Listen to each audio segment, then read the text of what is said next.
नमस्कार, आदाब, सत श्री अकाल and welcome to Math Brains. मैं हूं आपका maths mentor Rahul. Good morning, good afternoon, good evening, whenever you are enjoying this session. Students, आपके ठीक सामने आपकी स्क्रीन पे आपको दिख रहे हैं मैग्नेट ब्रेन्स के टीचर्स जो आपको एनटीएससी की तैयारी करवाते हैं। मैम आपको सोशल पढ़ाती हैं, विभूति मैम साइंस पढ़ाती है, मैं मैथ्स पढ़ाता हूँ, अभिषेक सर मेंटल एबिलिटी पढ़ाते हैं। इस बात से आप भली भांति आपको ज्ञात हैं आप इस बात से। लेकिन आपने एक बात नोटिस की, ये सारे टीचर्स बहुत प्राउडली एकदम गर्व से के साथ यहाँ आपके सामने खड़े हैं। और हमारे इस गर्व का, हमारे इस प्राउड का, इस प्राइड का सबसे बड़ा रीजन ये है कि हमारा जो चैनल है मैग्नेट ब्रेन्स, उसके जो स्टूडेंट्स हैं वो इतनी मेहनत करते हैं और अपने हर एग्जाम में, लाइफ के हर परीक्षा में हमेशा सक्सेसफुल होते हैं। और जो अगली हमारी परीक्षा है जीवन में एनटीएससी, उसमें हम सब होंगे कामयाब, हम एज अ टीचर्स होंगे कामयाब, बिकॉज आप स्टूडेंट्स हमारे साथ जो पढ़ाई करेंगे, जो मेहनत करेंगे, उसका फल मिलेगा आपको और आप एनटीएससी क्रैक करेंगे। हमारा चैनल मैग्नेट ब्रेन्स, जो कि एक कंप्लीटली फ्री चैनल है, जहां पे आप किसी भी क्लास का कोई भी सेशन कभी भी देख सकते हैं बिना कोई चार्जेस पे किए। और न सिर्फ यूट्यूब पे बल्कि हमारी ऐप और वेबसाइट को भी एकदम फ्रीली एक्सेस कर सकते हैं, वहां भी आपको कुछ पे करने की जरूरत नहीं है। ऐसा बहुत कम चैनल्स हैं इस पूरे कंट्री में जो कि ये इनिशिएटिव करते हैं। और हमारा ऐसा मानना है कि भारत का हर विद्यार्थी जो पढ़ना चाहता है, मैग्नेट ब्रेन्स उसके किसी ना किसी तरीके से उसके काम आ सकता है, उसकी सहायता कर सकता है पढ़ने के लिए और जीवन में आगे बढ़ने के लिए। चलिए, इसी के साथ हम बढ़ेंगे हमारे आज के सेशन की ओर। आज का जो हमारा सेशन है वो फोकस कर रहा है एनटीएससी सैट जो है हमारा, दैट इज जो सेकेंड पार्ट है पेपर का, क्योंकि एक पेपर दो पार्ट में आता है, आपको अच्छे से याद है। उसमें भी तीन सेक्शंस होते हैं सैट में, एक होता है सोशल साइंस, एक होता है साइंस और एक होता है मैथ्स। तो मैथ्स में जैसा कि आपको पता है बहुत सारे टॉपिक्स हैं, बहुत सारे चैप्टर्स हैं, तो हम टॉपिक वाइज जाते हुए अब शुरू कर रहे हैं हमारा नया टॉपिक जिसका नाम है अर्थमेटिक प्रोग्रेशन। इसके पहले ही हम लोग दो तीन टॉपिक्स कवर कर चुके हैं, जैसे कि नंबर सिस्टम, अलजेब्रा, जिनके बहुत सारे सेशंस आपको हमारे यूट्यूब चैनल से प्लेलिस्ट के थ्रू या फिर हमारी वेबसाइट या ऐप के थ्रू आप इजीली उनको एक्सेस कर सकते हैं। यहां पे भी हम उसी पैटर्न को फॉलो करते हुए, जो कि हम हर सेशन में करते हैं, सबसे पहले हम लेंगे अर्थमेटिक प्रोग्रेशन का एक रिवीजन, एज इन सारे कॉन्सेप्ट्स को एक बार रिवाइज करेंगे, समझेंगे, उसके बाद फिर हम सवालों को प्रैक्टिस करने की ओर आगे बढ़ेंगे। चलिए, समय को ज्यादा न वेस्ट करते हुए हम यहां पे शुरू कर रहे हैं हमारा आज का ये सेशन, जिसमें हमें सबसे पहले क्या देखना है कि भाई एग्जैक्टली अर्थमेटिक प्रोग्रेशन होता क्या है। ये एक ऐसी चीज है जो कि जब हमने अपना मैथमेटिक्स पढ़ना शुरू किया था ना, तो जब हमने सबसे पहली चीज पढ़ी थी जो जीवन में, वो भी एक तरीके से इससे संबंधित था। आप भी खुद ही सोच के बताइए, आपने गणित में सबसे पहले क्या पढ़ा था जीवन में? बिल्कुल ठीक, आपने नंबर्स पढ़े थे 1 2 3 4 5 6, वो भी जुड़े हुए हैं अर्थमेटिक से, या मैं यूं कहूं तो वो भी अर्थमेटिक प्रोग्रेशन थे। ठीक है, ऐसे ही बहुत सारे हमारे ऐसे बहुत सारे नंबर्स हैं, बहुत सारे ऐसे सीरीज हैं जिन्हें हम अर्थमेटिक प्रोग्रेशन कहते हैं। ठीक है, चलिए अब सबसे पहले हम समझते हैं अर्थमेटिक प्रोग्रेशन होता क्या है। ठीक है, अर्थमेटिक प्रोग्रेशन की जो परिभाषा है, जो हमारी डेफिनेशन है, वो क्या कहती है हमसे? तो भाई अर्थमेटिक प्रोग्रेशन की परिभाषा कहती है एपी, जिसे हम शॉर्ट में कहते हैं एपी। क्या होता है एपी भैया? तो सर एपी होता है एक सीरीज। आपने सीरीज शब्द बहुत बार सुना होगा, विशेषकर साइंस में फिजिक्स के पार्ट में सुना होगा, सीरीज एंड पैरेलल कनेक्शन। ठीक है, वो सीरीज और ये सीरीज का कोई कनेक्शन नहीं है। ठीक है, यहां पे गणित में सीरीज का मतलब है एक सेट ऑफ नंबर्स जो कि एक पैटर्न फॉलो करते हैं। उदाहरण के तौर पे अगर मैं लिख दूं यहां पे भैया 1 4 9 16 एंड सो ऑन, ये क्या है? एक सेट ऑफ नंबर्स हैं जो कि एक पैटर्न फॉलो करे। अब यहां पे पैटर्न क्या है कि भाई ये 1 का स्क्वायर है, ये 2 का स्क्वायर है, ये 3 का स्क्वायर है, ये 4 का स्क्वायर है। ठीक है, तो ये एक सीरीज हो गई। अब अगर आप लिख रहे हैं मान लीजिए 1 2 3 4 एंड सो ऑन, तो ये भी एक सीरीज हो गई। तो एक सेट ऑफ नंबर्स जो कि एक पर्टिकुलर पैटर्न फॉलो करे, जिसे आप जज कर सकते हैं, उसे कहते हैं सीरीज। ठीक है, ये आपको समझ में आया। अब in which the gap between the terms is constant / fixed। अब सीरीज बहुत तरह की होती है, जैसे मैंने अभी यहां पे लिखा था 1 स्क्वायर 2 स्क्वायर 3 स्क्वायर, यहां पे एक अलग तरीके की सीरीज चल रही है। अगर कोई लिख दे 1 8 27 64 125, तो वो एक अलग तरीके की सीरीज हो जाएगी। ठीक है, अगर कोई लिख दे भैया -3 3 उसके बाद फिर 9, उसके बाद फिर 15, तो वो एक अलग तरीके की सीरीज हो जाएगी। तो अर्थमेटिक प्रोग्रेशन भी एक विशेष तरीके की सीरीज होती है। जैसे अगर मैं आपको ज्योमेट्री से कंपेयर करके बताऊं तो जैसे क्वाड्रिलैटरल्स एक फैमिली है, उसके अंदर एक स्पेशल टाइप के क्वाड्रिलैटरल को आप पैरेललोग्राम कहते हैं, ठीक है। उसी तरीके से अगर मैं बायोलॉजी से कनेक्ट करके बताऊं तो भैया मैमल्स एक पूरी फैमिली है, उसी में कुछ स्पेशल टाइप के मैमल्स को इंसान कहा जाता है, ह्यूमन बीइंग कहा जाता है, ठीक है। ठीक वैसे ही कुछ जो पूरी सीरीज का जो परिवार है उसमें से कुछ स्पेशल जो सीरीज होती है उन्हें कहा जाता है अर्थमेटिक प्रोग्रेशन। अच्छा, ये जो स्पेशल सीरीज है इनमें स्पेशल क्या होता है? तो इनमें स्पेशल ये होता है कि इस सीरीज में जो दो टर्म्स हैं, अच्छा टर्म्स क्या होगा सर? टर्म्स का बेसिकली मतलब है जो दो वैल्यूज हैं, ठीक है। जैसे for example 1, 4, 9, 16 and so on, जैसे ये है, ये क्या है? इसमें ये 1, 4, 9, 16 ये टर्म्स है, ठीक है। और एक मान लो मैंने लिख दिया 2, 4, 6, 8, एक लिख दिया मैंने मान लो 3, 5, ठीक है। या फिर मैंने लिख दिया 3, 7, 11, 15 एंड सो ऑन, ठीक है। जैसे ये तीनों सीरीज हैं पर तीनों एपी नहीं है, जरा यहां ध्यान देना, तीनों सीरीज हैं हालांकि तीनों एपी नहीं। और ये फर्क क्यों है? क्योंकि सर यहां पे आप देखेंगे तो बीच का गैप कंसिस्टेंट नहीं, यहां पे गैप है 3 का, यहां पे गैप है 5 का, यहां पे गैप है 7 का, फिर आगे गैप हो सकता है 9 का हो, कुछ इस प्रकार। तो गैप कंसिस्टेंट होना मतलब एक जैसा होना। जैसे आप अगर ये वाली सीरीज में देखें तो गैप कैसा है? 2 के बाद फिर 2 जोड़ा तो 4 आएगा, 4 में से अगर 4 और 6 के बीच का गैप देखा तो 2, 6 और 8 के बीच में गैप देखा तो 2। तो अगर किसी सीरीज के बीच का गैप, और गैप कैसे इवैल्यूएट होगा? एडिशन सब्ट्रैक्शन करके।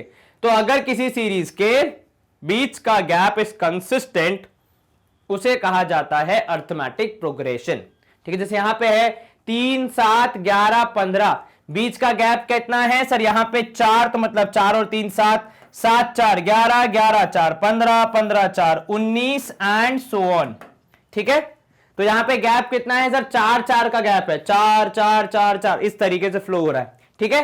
तो जब भी बीच का गैप एक जैसा होगा, कंसिस्टेंट होगा, ठीक है, तब आप कहते हैं कि यह पर्टिकुलर सीरीज अर्थमेटिक प्रोग्रेशन है।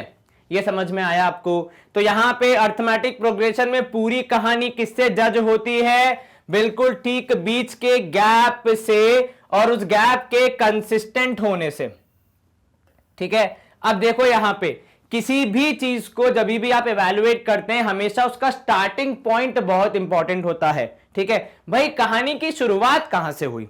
तो इसलिए कहते हैं ना कि भाई अगर कहानी की शुरुआत पता होगी या किसी भी चीज की स्टार्टिंग पता होगी तो अब आगे की चीज हम आसानी से कर लेते हैं।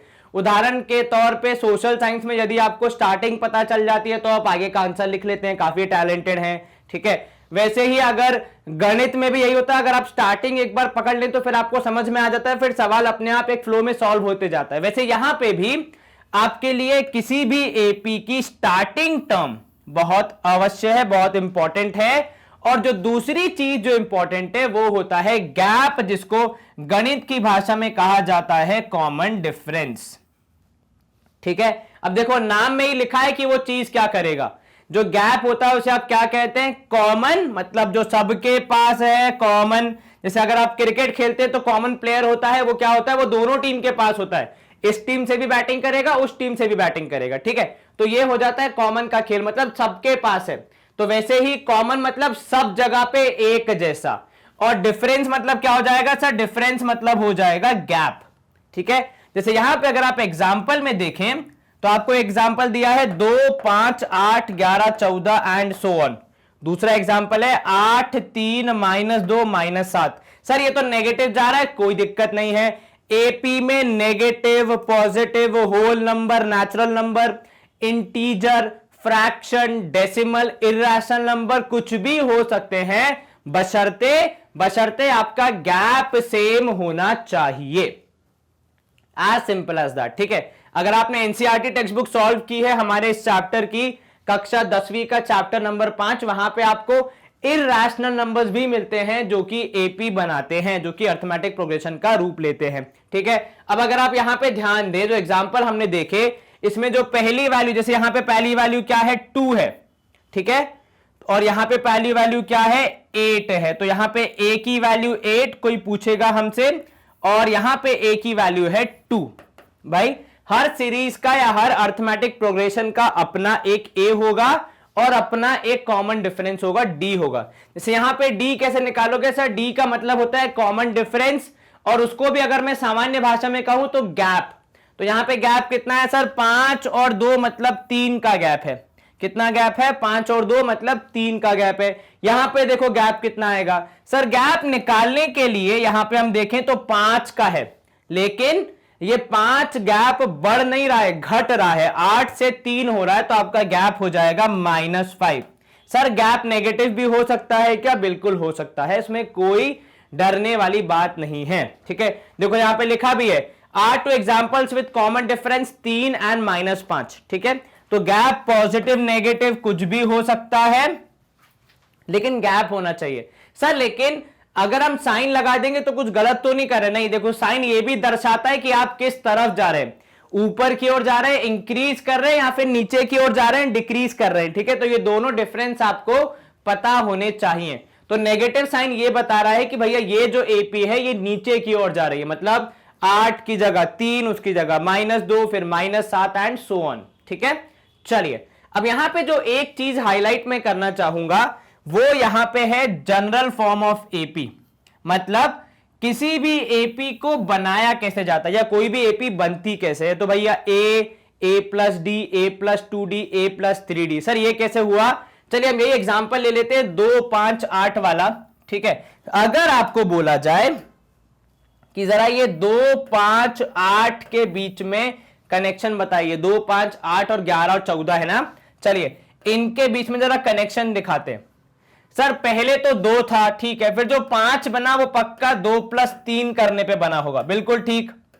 सर जो 8 बना है वो 2+3+3 करने पे बना है, हालांकि है वो 5। ठीक है, मतलब 5 में 3 जोड़ा जाए तो बनेगा 8, लेकिन वो 5 को भी मैंने कैसे ब्रेक कर दिया, 2+3+3 में, क्योंकि मुझे कुछ समझाना है आपको। 11 कैसे बना होगा, तो सर 2+3+3+3 जोड़ के देख लो, 3 को 3 बार जोड़ा तो 9 और 2 जोड़ा तो 11। ये जो 14 है इसको आप लिखेंगे 2+3+3+3+3। ठीक है, अगर इसको थोड़ा सा हम समराइज करने का प्रयास करें तो देखो ये हो जाएगा a प्लस कितना सर, यहां पे हो जाएगा 2+1 × 3 है ना, यहां पे हो जाएगा 2+2 × 3, यही होगा भाई। What is 3+3 sir, 2 × 3। अब यहां पे 3+3+3 तो कितना हो जाएगा सर, 3 × 3 है ना, और लास्ट वाले में 2+3 × 4, क्योंकि भैया 4 बार आया ना 3। अब यहां पे जरा ध्यान देना, ये है आपका फर्स्ट टर्म, सबसे पहले यही आया, फिर ये है सेकेंड टर्म, ये है थर्ड टर्म, ये है फोर्थ टर्म, ये है फिफ्थ टर्म। सर आप समझाना क्या चाह रहे हैं, देखो समझाने का प्रयास बहुत सिंपल है कि पहली टर्म में केवल 2 आया, 3 नहीं आया, या आप पहली टर्म को लिख सकते हैं in the most simplest form 0 × 3। ठीक है, दूसरी टर्म में 2 तो आया ही, लेकिन एक बार आया 3, ध्यान रखना। तीसरी टर्म में 2 तो आया लेकिन 2 बार आया 3। ठीक है, तो वो जो 2 है वो तो हर बार आ रहा है, एकदम फिक्स है, वो पहली टर्म है आपकी, क्योंकि वहीं से पूरी कहानी शुरू हो रही है। लेकिन बाकी जो 3 है उसमें कुछ कनेक्शन बन रहा है। देखो तीसरी टर्म में 2 बार, चौथी टर्म में 3 बार, पांचवी टर्म में 4 बार। अब कल को कोई पूछे 10वीं टर्म में कितनी बार आएगा, तो सर 10वीं टर्म में 2 तो आएगा ही फिक्स, लेकिन 9 बार आएगा 3। कैसे भैया, आपने क्या देखा यहां पे कि जिस पोजीशन पे आपकी टर्म है, जिस पोजीशन पे आपकी टर्म है उससे एक कम यहां पे गैप में मल्टीप्लाई हो रही है। जैसे आपकी पोजीशन थी थर्ड तो एक कम मतलब 2, यहां पे पोजीशन थी फिफ्थ एक कम मतलब 4, अगर पोजीशन होगी 10 तो एक कम मतलब 9। वैसे ही अगर पोजीशन है n, मतलब अगर पोजीशन आपको नहीं पता है, जिसे हम गणित की भाषा में कहते हैं nth टर्म, ठीक है, मतलब जिसकी कोई रैंकिंग हमें पता नहीं है। एक, क्योंकि हम गणित में हमेशा क्या करते हैं, चीजों को एक जनरल फॉर्मूला के रूप में लिखने का प्रयास करते हैं। भाई 10वीं 20वीं 50वीं कोई सी भी टर्म निकालनी हो तो आप क्या करेंगे सर, जो भी टर्म आपको निकालनी है उसमें से एक घटा के एक माइनस करके मल्टीप्लाई कर देंगे किससे, गैप से, कॉमन डिफरेंस से, और बाद में ऐड कर देंगे हमारी फर्स्ट वैल्यू, क्योंकि फर्स्ट वैल्यू से डिपेंड करता है कहानी कहां से शुरू हुई, और कहानी शुरू जहां पे हुई है वहां पे हम लोग को हमेशा ध्यान रखना चाहिए। अब उसी को अगर मैं इससे कनेक्ट करूं, ठीक है, तो यहां पे देखो a मतलब अकेली पहली वैल्यू जो यहां पे हो रहा है, ठीक है, फिर है a प्लस डी। डी क्या होता है, यहां पे डी है गैप का शॉर्ट फॉर्म, कॉमन डिफरेंस को आप शॉर्ट फॉर्म में डी बोलते हैं, ठीक है। तो दूसरे वाले के लिए एक बार डी है तो एक इंटू डी करना, मतलब केवल डी लिखना। तीसरे वाले के लिए दो बार डी है, इसलिए देखो 2d लिखा है तीसरे टर्म के लिए। चौथे वाले के लिए 3 बार है, इसलिए 3 बार लिखा है a प्लस 3d। ऐसे ही 5वें के लिए कितनी बार होगा, 4 बार। 10वें के लिए 9 बार, 20वें के लिए 19 बार, 25वें के लिए 24वीं बार, 37वें के लिए 36 बार, ठीक है। 36 इंटू डी। अगर कोई आपसे पूछ ले कि 36 टर्म बताइए तो पता है कैसे लिखते हैं, T36, जहां पे T का मतलब है टर्म, 36 मतलब 36वीं पोजीशन पे। जैसे ये पहली पोजीशन पे है, ये दूसरी पे है, ये तीसरी पे है, वैसे ही 36वीं पोजीशन वाली क्या होगी सर, एक तो आएगा पहली वैल्यू दैट इज a, जो तो हमेशा फिक्स रहता है a, साथ में आ जाएगा 36 माइनस 1 मतलब 35 इंटू डी। क्या आपको यह समझ में आया? Yes sir. जो यहां पे फॉर्मूला दिया गया आपको, जिसपे आपको विशेष ध्यान देना है, जो कि काफी इंपॉर्टेंट फॉर्मूला है, वो है ये। अगर आप इसको देखना चाह रहे हैं, ठीक है, तो यहां पे जो n लिखा है उसका मतलब होता है नंबर ऑफ टर्म, बेसिकली कौन सी पोजीशन पे है, ठीक है भाई। किसी भी एपी में 27वीं पोजीशन पे होना, मतलब 27th नंबर पे आना, तो n का मतलब होता है किस नंबर पे, किस पोजीशन पे आप हो, ठीक है।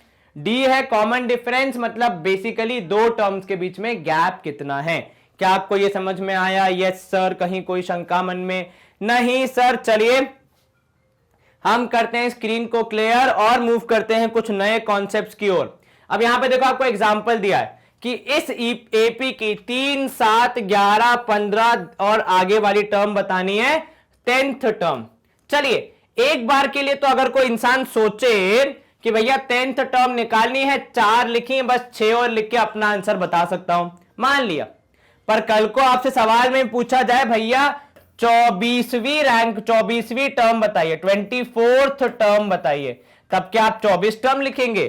कल को कोई आपसे बोल दे कि 76th टर्म बताइए, तो क्या आप 76 टर्म लिखेंगे? वैसे लिख तो लेंगे, लेकिन तब तक यह काले के सफेद हो जाएंगे, हमारे दांत गिर जाएंगे और हम आपको फिर ऐसे पढ़ा नहीं पाएंगे। तो इसीलिए हमने क्या किया, हमने पिछले सेशन में, मतलब पिछले वाला जो स्लाइड था उसमें जो लेसन सीखे उनको यूज करते हुए यहां पे बताएंगे कौन सी टर्म होगी। जैसे यहां पे बोला गया है 10th टर्म बताओ, तो हमने फॉर्मूला में क्या सीखा है सर? फॉर्मूला में सीखा है कि भैया हमेशा पहली टर्म का ध्यान रखें। तो यहां पे जो आपकी पहली टर्म है वो कौन सी है सर? यहां पे हमारी पहली टर्म है 3, ठीक है। तो पहली टर्म का ध्यान रखें और गैप का, जिसको हम डी कहते हैं गणित की भाषा में, कॉमन डिफरेंस उठाया गया वर्ड डी, वो हो जाएगा यहां पे 7 माइनस 3 मतलब 4, ठीक है। ये हो जाएगा आपका गैप, है ना। ये दोनों बहुत इंपॉर्टेंट है। किसी भी एपी में यदि आप पहली टर्म और उसके गैप को निकाल पाए तो आपका काम जो है, जो सवाल आते हैं आपको किसी भी एग्जाम में, वो काफी इजी हो जाते हैं। इन दोनों में अगर हमें संघर्ष करना पड़ रहा है तो फिर मतलब समझ लो कॉन्सेप्ट में कुछ दिक्कत कर रहे हैं हम, ठीक है। चलिए अब 10वीं टर्म लिखनी है तो हमने क्या लिखा? हमने लिखा यहां पे T10, अर्थात टर्म 10 मतलब 10वीं टर्म। इसके बारे में क्या कहानी है कि भैया 3 हो जाएगा आपका A, मतलब पहली वैल्यू। और पहली वैल्यू क्यों इंपॉर्टेंट है? क्योंकि भैया जहां से स्टार्ट हुआ उस पे ही डिपेंड करता है कितनी दूर जाएगी कहानी, ठीक है। अब अगर आप भोपाल से जाओगे त्रिवेंद्रम या फिर मान लो बेंगलोर, तो भोपाल से स्टार्ट करोगे, हो सकता है 4 दिन में पहुंच जाओ। वही कहानी अगर दिल्ली से शुरू करोगे तो भैया हो सकता है 6 या 7 दिन में पहुंचो, ठीक है। तो भैया ये कहानी अलग अलग कैसे हो गई? भैया ऐसा है, बैंगलोर तो वही है, लेकिन कहां से आपने शुरू किया, भोपाल से कि दिल्ली से, उसकी वजह से फर्क पड़ गया। ठीक वैसे ही पहली टर्म हमेशा इंपॉर्टेंट, क्योंकि वहीं से पूरी कहानी शुरू हो रही है। उसके बाद इंपॉर्टेंट है आपका डी मतलब गैप। जैसे यहां पे गैप कितना है, 7 में से 3 गया तो 4, 11 में से 7 गया तो भी 4, 15 में से 11 गया तो भी 4। अब आपको गैप मिल गया, पहली टर्म मिल गई, कौन सी वाली टर्म निकालनी है वो भी मिल गई। और कनेक्शन आपने क्या सीखा है कि जो भी टर्म निकालनी होती है उसमें से एक माइनस किया जाता है। ठीक है, तो 10 - 1 करेंगे आप तो यहां पे आ जाएगा 9, 3 वहां पे पहले से है तो 3 प्लस, आप क्या लिखोगे, 3 + 9 × 4। 9 मतलब भैया किसके लिए, 9th पोजीशन तक आने के लिए, और सॉरी 10th पोजीशन तक जाने के लिए। और गैप है यहां पे 4 का, तो 9 चौके हो जाएगा 36 और 3 मतलब 39। कितना हो गया यहां पे, 39 हो गया आपका उत्तर। क्या 10वीं टर्म निकालने के लिए मैंने 10 टर्म्स को लिखा, नहीं सर। आपने क्या किया सर, आपने बड़ी आसानी से एक सिंपल का फॉर्मूला यूज करते हुए अपने जवाब को प्राप्त किया। बहुत बढ़िया। चलिए अगला प्रश्न देख लेते हैं। अब क्या है, जैसे यहां पे दिया 20th टर्म निकालो। अब आप 20 टर्म्स तो लिखते हुए नहीं बैठेंगे, इसमें काफी समय लग जाएगा। ठीक है, जिसकी फर्स्ट टर्म आपको दी है 8 और कॉमन डिफरेंस दिया है -2, मतलब नेगेटिव कॉमन डिफरेंस है। देखो डिफरेंस नेगेटिव हो पॉजिटिव हो, आपकी अप्रोच वही रहती है। आपको निकालनी है 20th टर्म। ठीक है, क्या सीखा है आपने अब तक, तो सर अब तक आपने सिखाया है कि जो भी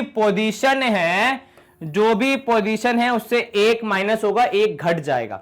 ठीक है, तो यहां पे आपका T20 निकाला जा रहा है।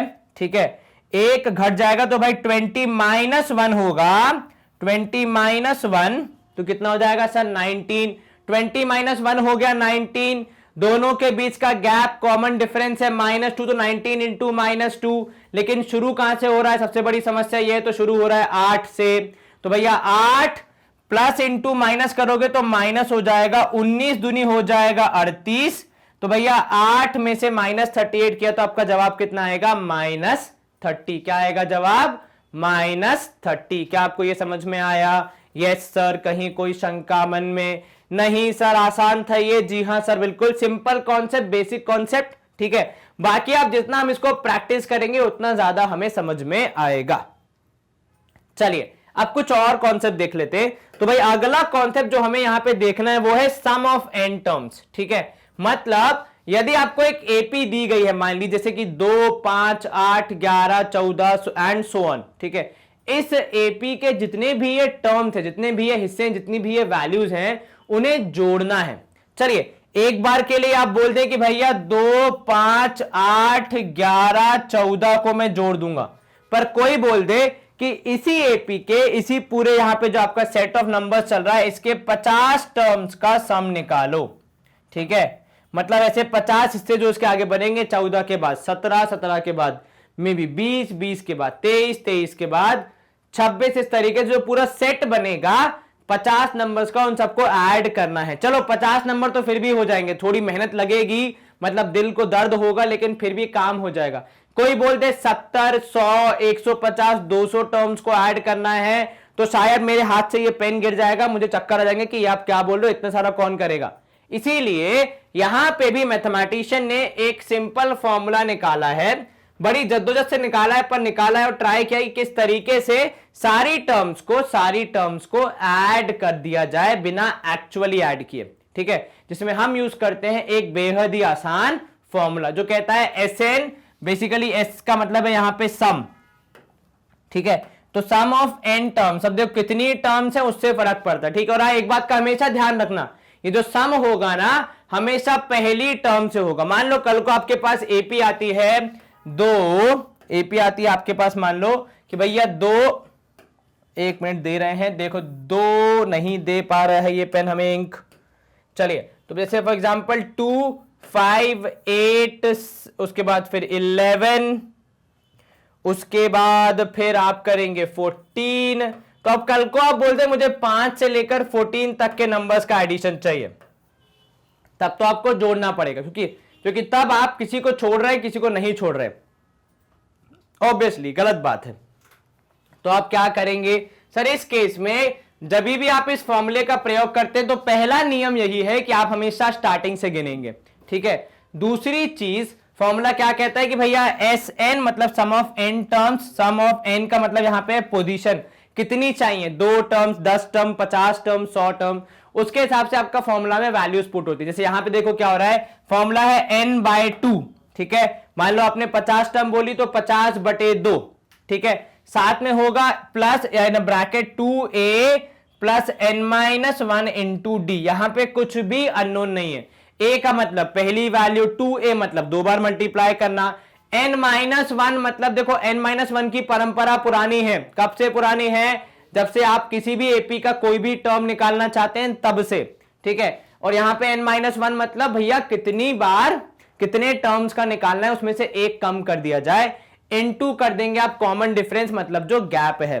अच्छा, एक कम क्यों करते हैं, कभी ये सोचा है? सर क्योंकि पहली टर्म जो होती है वो स्वतंत्र होती है। पहली टर्म के बाद आपके रिश्ते जुड़ना शुरू होते हैं कि पहली टर्म में 3 जोड़ा तब इतना आया, पहली टर्म में 5 जोड़ा तब इतना आया, पहली टर्म में 7 जोड़ा तो इतना आया, माइनस किया तो इतना आया। तो पहली टर्म पूरी कहानी का रचयिता होता है, स्टार्टिंग पार्ट होता है, इसलिए उसको हटाते हुए आप n-1 करते हैं, ठीक है। D is the common difference. इसका एक और फॉर्मूला है जो कि हमें कई बार यूज आता है, वो है Sn is equal to n/2 in a bracket a plus l, जहां पे a है फर्स्ट टर्म तो l है लास्ट टर्म।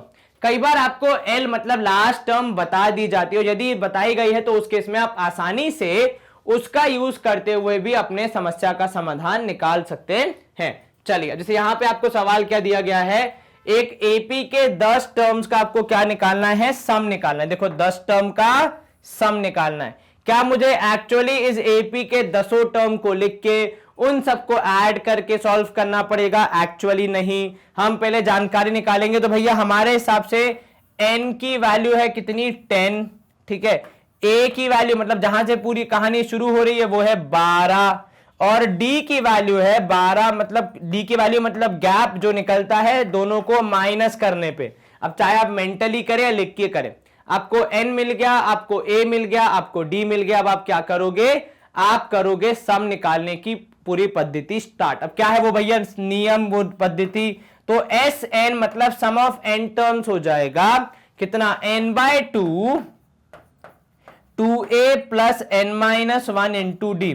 हालांकि हमारे पास दोनों ऑप्शन थे, दोनों फॉर्मूला यूज कर सकते हैं, लेकिन इसकी देखो जब 3 डॉट नहीं दी है मतलब साफ है, जब 3 डॉट दिए मतलब ये सीरीज आगे या फिर ये एपी आगे जाते जाएगा, इसका कोई भी अंत पॉइंट नहीं है। काफी एपीज में आपको एंड पॉइंट दे दिया जाता है, ठीक है। अगर दे दिया है तो उसको यूज करेंगे, नहीं दिया तो हमारे पास नॉर्मल फॉर्मूला तो है ही। चलिए वैल्यू पुट करें तो भैया S10 हो जाएगा 10/2, 2 इंटू ए मतलब पहली टर्म 2 इंटू 12, और गैप मतलब 2 का गैप इंटू सॉरी n-1 मतलब कितना सर, 10 में से 10 निकालनी तो 10 में से 1, और डी की वैल्यू है 2। चलिए अब यहां पे भाई 2 और 10 कैंसिल हो गए, 5 बचेगा, ठीक है। ये हो गया 5, यहां पे हो जाएगा 24 प्लस 9 इंटू 2, क्यों भाई 2 इंटू 12 मतलब 24 प्लस 9 दूनी कितना हो जाएगा सर, 18, ठीक है।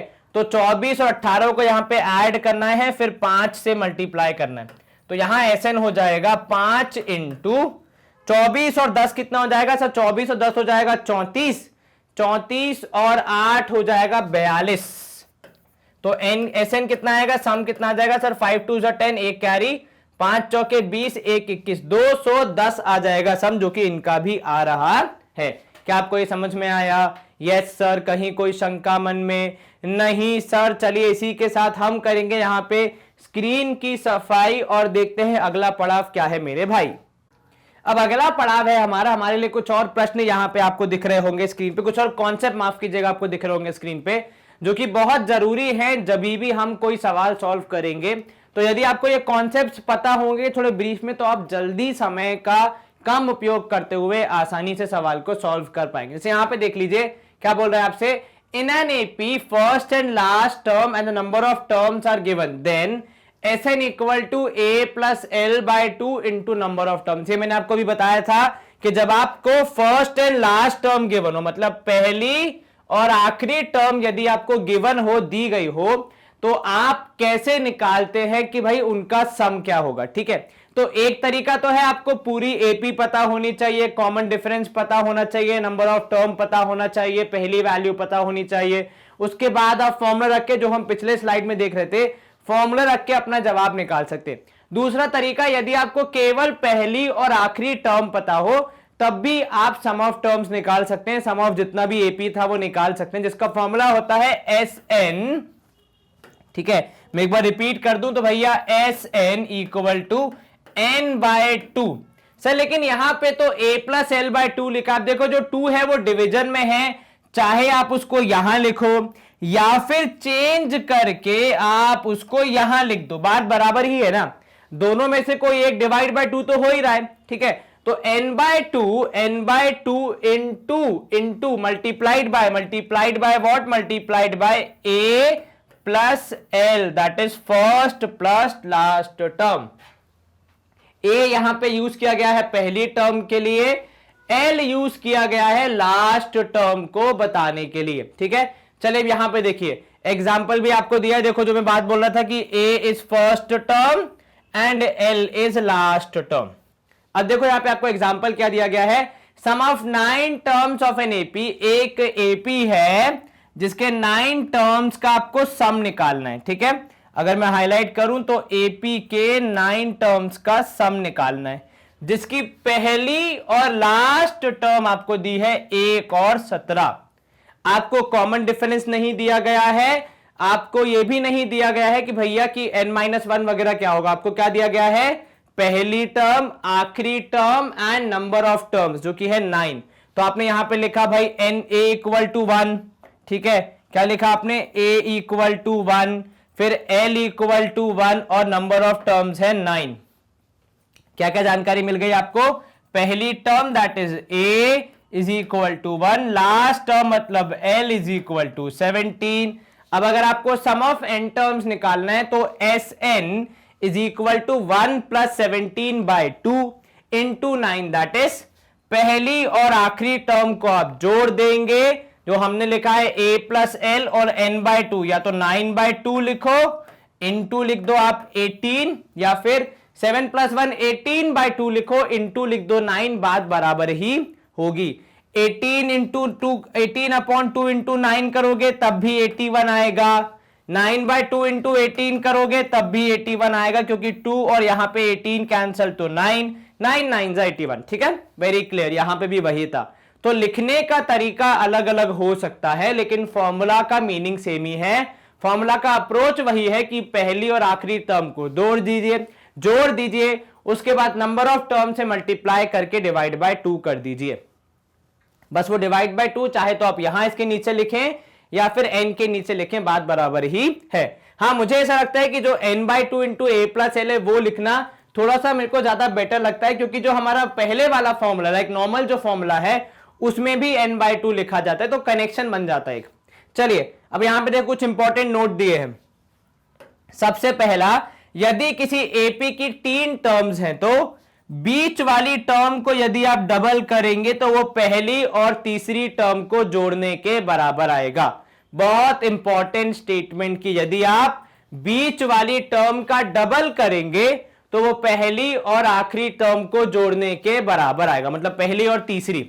ठीक है, जैसे उदाहरण के तौर पे यदि आपके पास एक एपी है 2, 5 और 8 एंड सो ऑन, तो ये हो गया आपका बी मतलब बीच वाली टर्म, सी मतलब तीसरी टर्म और ए मतलब पहली टर्म। ठीक है, ऐसी फ्लो चलता है। तो इस कॉन्सेप्ट के हिसाब से जब आप बीच वाली टर्म का डबल करेंगे तो 5 का डबल हो जाएगा यहां पे 10, और 2 और 8 को जोड़ने पे भी आएगा 10, मतलब दोनों हिस्से बराबर। इसका मतलब साफ है कि ये हम यूज कर सकते हैं जहां भी हमें रिक्वायर्ड हो। तो अगर कोई ऐसा हमें दिखता है, ऐसा कोई प्रश्न हमें दिखता है जहां हम इसको सीधे सीधे अप्लाई कर सकते हैं, तो हमें वहां पे ये काफी हेल्प करेगा। चलिए अगला पॉइंट देख लेते हैं, क्या बोल रहा है हमें कि इन an AP some of first and last term. ठीक है, तो भाई सम किसका बोल रहा है, पहली और आखिरी टर्म का। ठीक है, पहली और आखिरी टर्म का सम।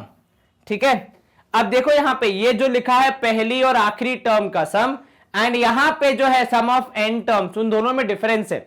ठीक है, यहां पे पहली और आखिरी टर्म की मदद से पूरी एपी का सम निकाला जाता है, लेकिन यहां पे केवल पहली और आखिरी टर्म को जोड़ा जा रहा है। ठीक है, दोनों में डिफरेंस समझ में आया। यहां पे पहली से लेकर आखिरी तक, ठीक है, सारी टर्म्स को ऐड किया जा रहा है, तो अब आपको मिल रहा है sum of n term. Sum of 9 terms का क्या तात्पर्य है कि पहली से लेकर 9th टर्म तक का एडिशन। हालांकि जब आप कहते हैं sum of first and last term, तब आप कह रहे हैं कि पहली और आखिरी, मतलब केवल पहली टर्म और केवल आखिरी टर्म, इन दोनों को जोड़ा जा रहा है। ये फर्क आपको समझना पड़ेगा भाई। जब भी आप सवाल सॉल्व करेंगे तो दोनों में कंफ्यूज नहीं होना है कि सवाल में क्या दिया गया है। ठीक है, खासकर क्योंकि अंग्रेजी में क्या होता है, सवाल दिया होता है तो केवल हमें कंफ्यूजन हो जाता है, हालांकि सवाल बिल्कुल सही होता है, पर यदि हम कंफ्यूज हो जाएंगे तो फिर गलत सॉल्व कर देंगे और फिर हमें आंसर के मार्क्स नहीं मिलेंगे। चलिए, तो क्या बोल रहा है भाई, पहली और आखिरी टर्म का सम किसके बराबर होगा, दूसरी एंड सेकेंड लास्ट टर्म के बराबर। मतलब आपने पहली और आखिरी को जोड़ा तो पहली के बाद वाली और आखिरी के पहले वाली, इन दोनों को जोड़ेंगे तो भी सम बराबर आएगा। ठीक है, वैसे ही तीसरी और पीछे से तीसरी टर्म, तो third and last third term को ऐड करने के बराबर आएगा। ऐसे ही पांचवी और पीछे से पांचवी टर्म को जब आप जोड़ेंगे तब भी वो पहली और आखिरी टर्म के बराबर आएगा। सिंपल। यहां पे रैंकिंग का बहुत इंपॉर्टेंट रोल है। अगर आप रैंकिंग को अच्छे से समझ पाएंगे तब आपको ये कॉन्सेप्ट ठीक से समझ आएगा। और हां, एंड टिल दोनों में फर्क हो जाता है भाई। Sum of first and last term हो जाता है पहली और आखिरी यूनिट। ठीक है, सम टिल लास्ट टर्म हो जाता है मतलब पहली से लेकर आखिरी तक के सारे टर्म्स का एडिशन। ठीक है, दोनों में डिफरेंस हमेशा याद रखना। अभी देखो यहां पे क्या दिया है, Sn minus Sn minus 1 is equal to An। ठीक है, मतलब यदि आपके पास उदाहरण के तौर पे 10 टर्म है, ठीक है, आपको 10 टर्म्स का सम दिया, मतलब 10 टर्म को जोड़ने पे पहले से लेकर 10वीं टर्म तक जोड़ने में कितना आएगा, आपको ये दिया है, और आपको पहली से लेकर 9वीं टर्म तक कितना होगा ये दिया है। तो यदि आप इन दोनों को माइनस करेंगे तो आपको कौन सी टर्म मिल जाएगी, 10वीं टर्म मिल जाएगी। भाई देखो ध्यान से समझो, ये पहले से लेकर 9 तक का है। अब 9 में एक और टर्म जोड़ देंगे तब तो 10वीं टर्म बनी होगी।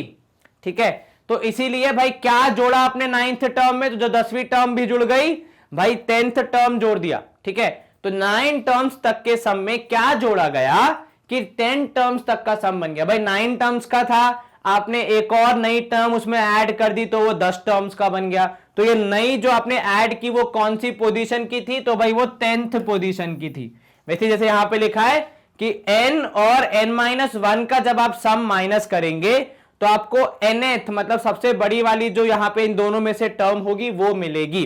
ठीक है, वेरी सिंपल। अगर ऐसा कोई सवाल आता है तो सीधे सीधे इसको अप्लाई करके हम अपने प्रश्न का उत्तर दे सकते हैं। चलिए, कॉन्सेप्ट तो हमने बहुत सारे लर्न कर लिए, कुछ क्वेश्चन भी सॉल्व कर लेते हैं, बिकॉज क्वेश्चन सॉल्व करे बिना हमारे कॉन्सेप्ट कभी भी अच्छे से क्लियर नहीं होंगे। मतलब आप थ्योरेटिकली कितना भी पढ़ लें, जब तक प्रैक्टिकली किसी सवाल को सॉल्व नहीं करेंगे तब तक आपको नहीं समझ में आएगा कि भाई कॉन्सेप्ट में क्या आपने सीखा।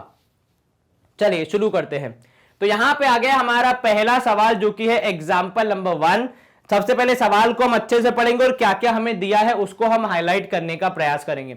सवाल आपसे बोल रहा है कि पहली, ठीक है, और कॉमन डिफरेंस के बारे में चर्चा कर रहा है। देखो किसी भी एपी का पहला टर्म एंड कॉमन डिफरेंस दिया है आपको 4 और 8। ठीक है, देन आपको 15th टर्म बतानी है। बिल्कुल क्लियर, क्रिस्टल क्लियर क्वेश्चन है, और ऐसा कहें कि डायरेक्ट एप्लीकेशन ऑफ कॉन्सेप्ट वाला क्वेश्चन है। चलिए यहां देखिए आपको क्या क्या जानकारी दी गई है। सब पहली टर्म को कॉमन भाषा में ए कहा जाता है। ठीक है, तो वो है 4 के बराबर। अच्छा, कई बार लोग क्या बोलते हैं, सर पहली टर्म है तो एक ही जगह हम फर्स्ट टर्म लिखें क्या। देखो चैप्टर की कुछ शब्दावली है जिसको जितनी जल्दी आप एक्सेप्ट कर लेंगे उतने जल्दी आपको समझ में आएगा। तो यदि आप फर्स्ट टर्म लिखते जाएंगे तो आप हर बार फिर थोड़ा कंफ्यूज हो जाते हैं कि ए किसे कहते हैं, ए की वैल्यू क्या होगी। तो आदत डाले हमेशा कि जो पहली टर्म है उसे ए कहा जाए। आप जब लिखें तब भी ऐसे लिखें कि a इज इक्वल टू 4। अच्छा, कॉमन डिफरेंस क्या होगा, d तो वो हो जाएगा 8। ठीक है, अब कई बार व्यक्ति बोलता है सर आपको कैसे पता कि पहली टर्म ही 4 है और कॉमन डिफरेंस ही 8 है, क्यों मैं पहली टर्म को 8 और कॉमन डिफरेंस को 4 नहीं ले सकता क्या? नहीं। और कारण सिंपल है कि देखो यहां पे लिखा है रिस्पेक्टिवली, अर्थात यहां पे जो फर्स्ट है उसकी वैल्यू फर्स्ट, यहां पे जो सेकंड है उसकी वैल्यू सेकंड। अगर ये वर्ड नहीं होता, अगर ये वर्ड नहीं यूज किया गया होता, तब आप बोल सकते थे कि भैया इसकी ए की वैल्यू है 8 और डी की वैल्यू 4 हो सकती है। पर अगर ये वर्ड का मेंशन हो गया तो इस शब्द का सीधा सीधा मीनिंग होता है कि भैया फर्स्ट टर्म हमेशा 4 रहेगी, कॉमन डिफरेंस 8 रहेगा, इस बात पे कोई शक नहीं है। चलिए अब आपसे बोल क्या रहा है? सर हमसे बोल रहा है 15th टर्म निकालिए। 15th टर्म मतलब n की वैल्यू कितनी हो जाएगी? 15, क्योंकि आपको 15th टर्म बतानी है। ठीक है, तो आप निकालेंगे यहां पे T15।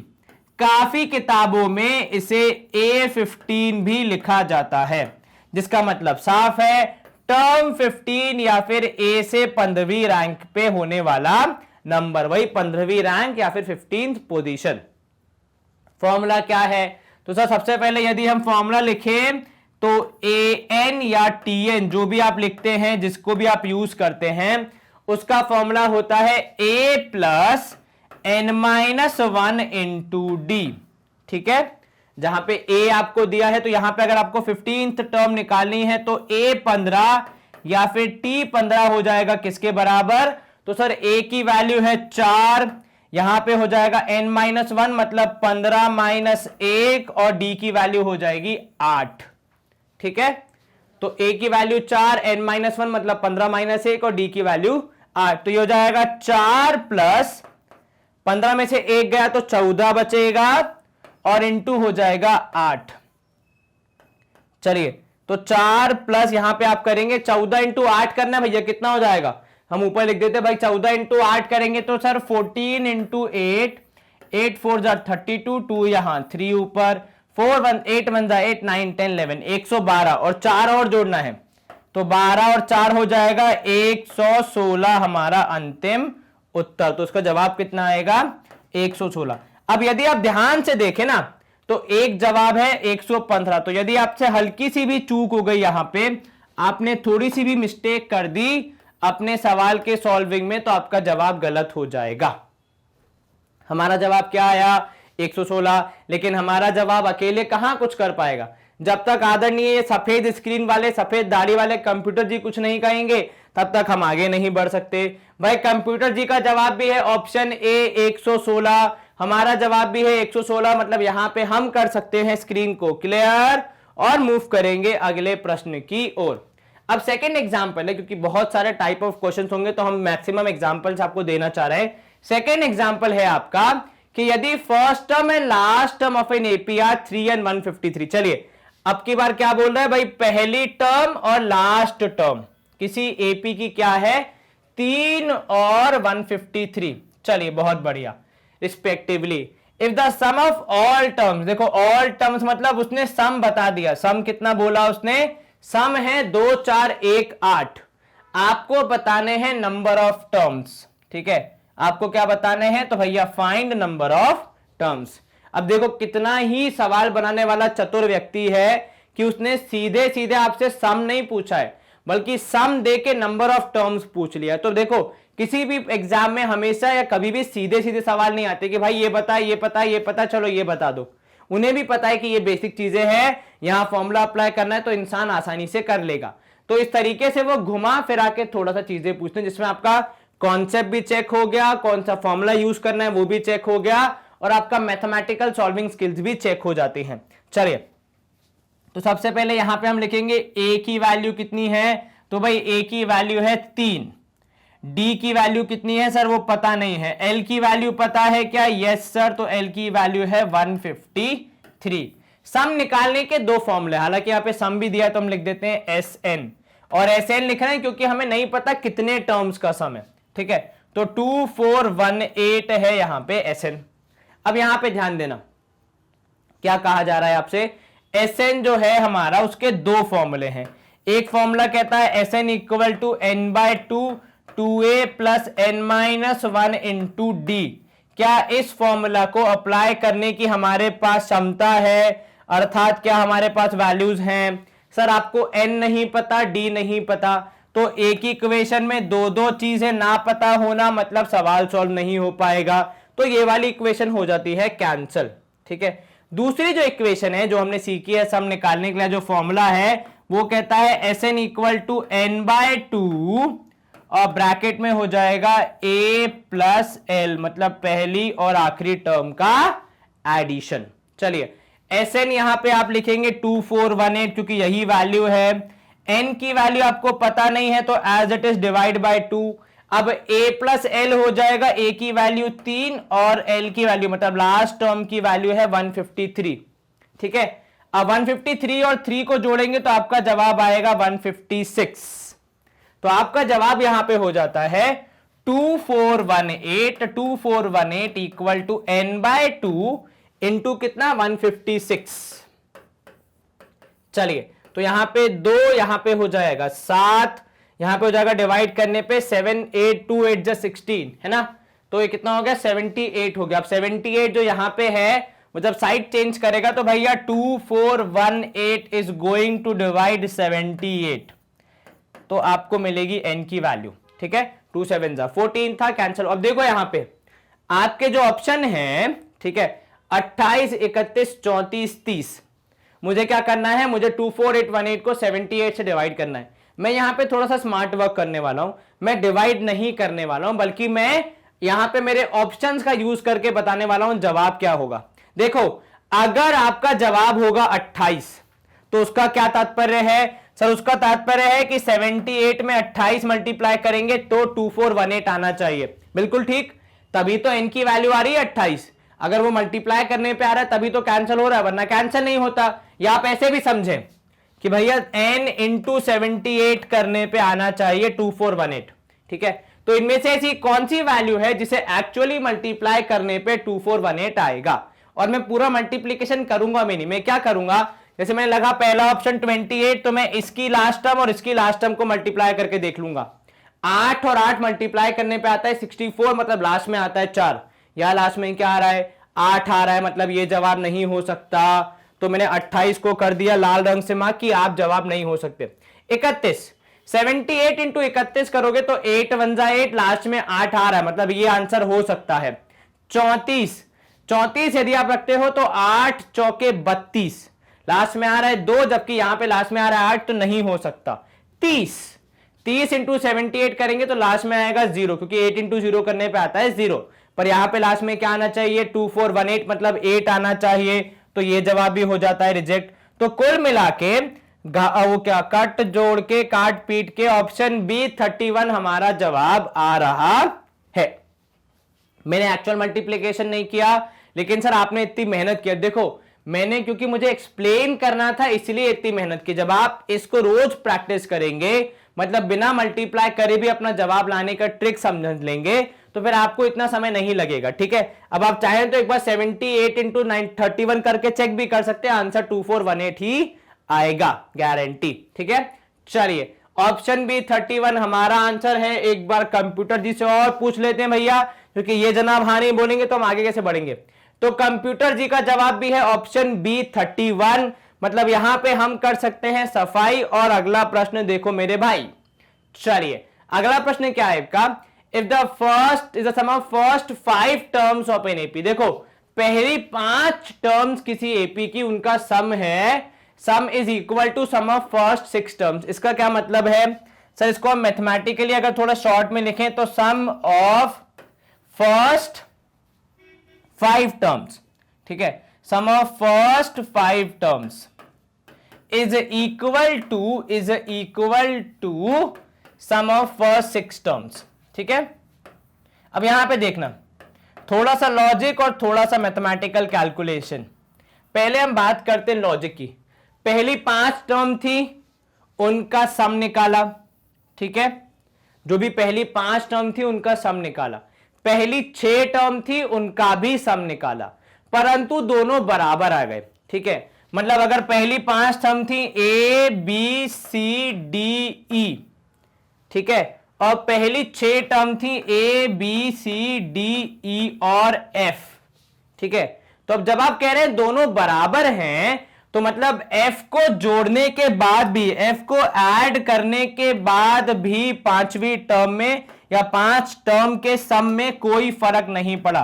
तो एफ को ऐड करने के बाद भी 5 कोई टर्म कोई फर्क नहीं पड़ा, तो मतलब आप कुछ ऐड कर रहे हो फिर भी फर्क नहीं पड़ रहा है। ऐसा तो एक ही नंबर है संसार में जिसका जवाब है 0।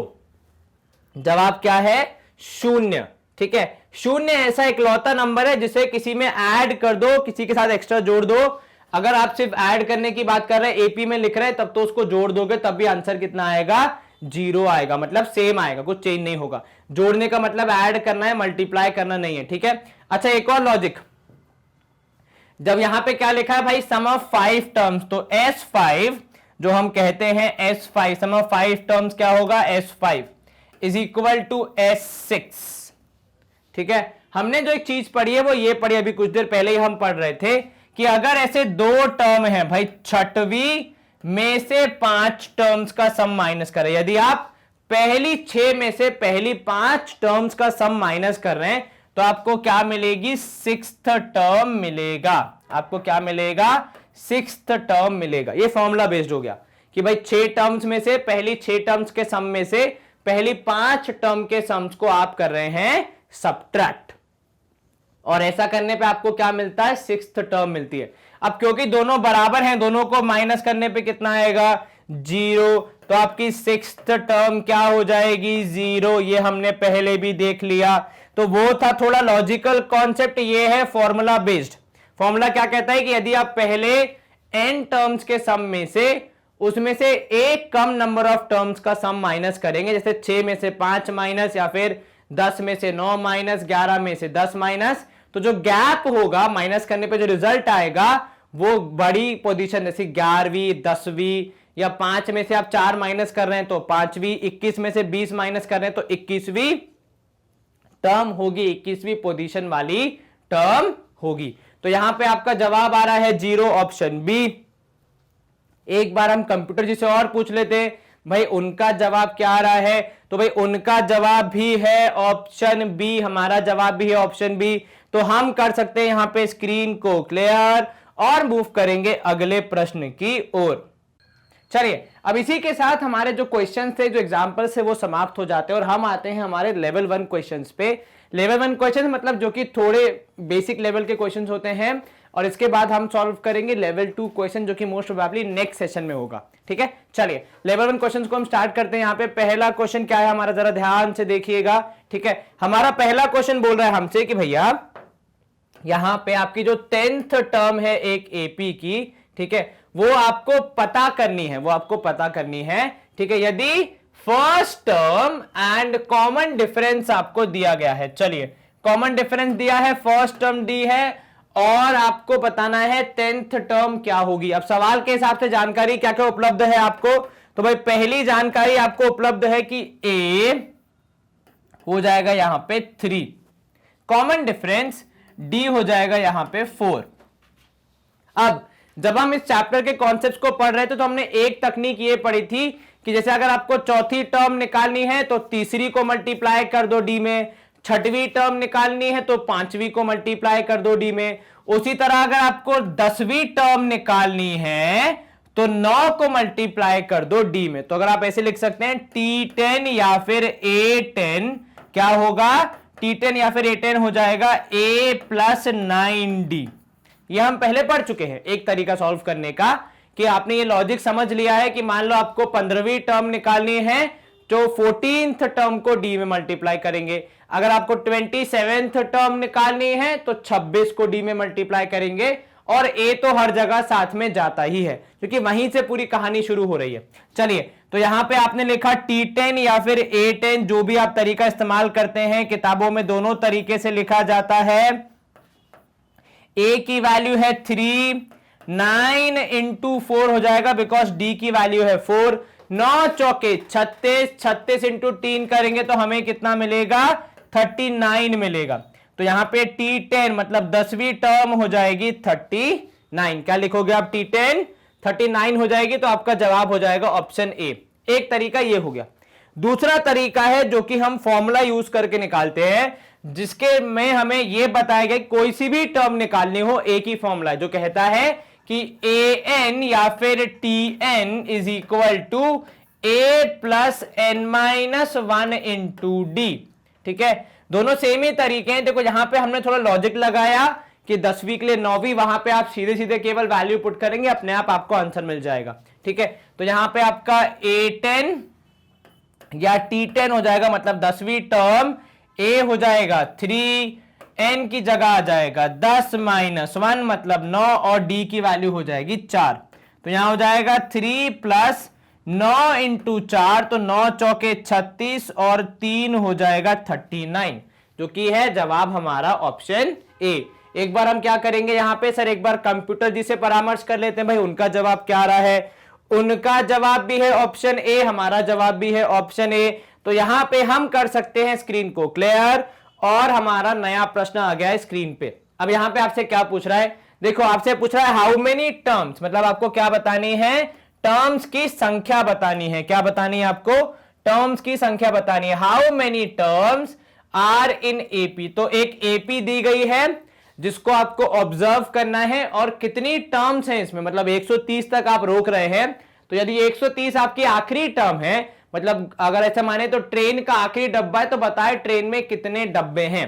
ठीक है, अब या तो आप गिनते बैठो 1 2 3 4, तो भाई ट्रेन के डब्बे तो फिर भी कम होते हैं, लोग गिन सकते हैं, लेकिन यहां पे कितनी टर्म होगी, कहां तक गिनेंगे, काफी समय लग जाएगा। तो हम क्या करेंगे, हम जानकारी को बेस्ट पॉसिबल वे में यूज करते हुए अपने जवाब की ओर आगे बढ़ेंगे। चलिए, ये है हमारा पहला टर्म ए, तो ये हो जाएगा 2।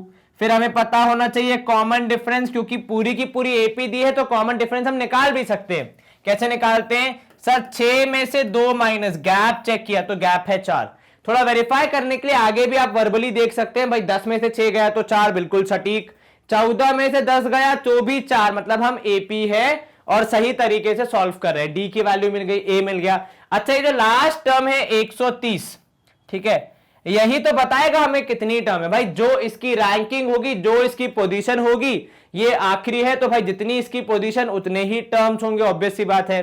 ठीक है, मान लो अगर पूरी क्लास में मैं आया हूं 50th रैंक पे, मतलब लास्ट रैंक मेरी है, तो पूरी क्लास में कितने लोग होंगे सर, 50 लोग, तभी तो आपकी रैंक 50 आई है। ऐसा तो होगा नहीं कि लोग हैं 40, आपकी रैंक आ रही है 50, 10 के हवा में थोड़ी रहे भाई, जितने लोग उतनी रैंक, तो वैसे ही जितने टर्म उतनी रैंक। तो यहां पे आप बोलेंगे कि an या फिर tn, मतलब बेसिकली आपकी जो nth टर्म है वो है 130। वो कितनी है, 130। अब आप क्या निकालेंगे, अब आपको पता लगाना है n कितना होगा, n की वैल्यू कितनी होगी, ये आपने पता लगाना है।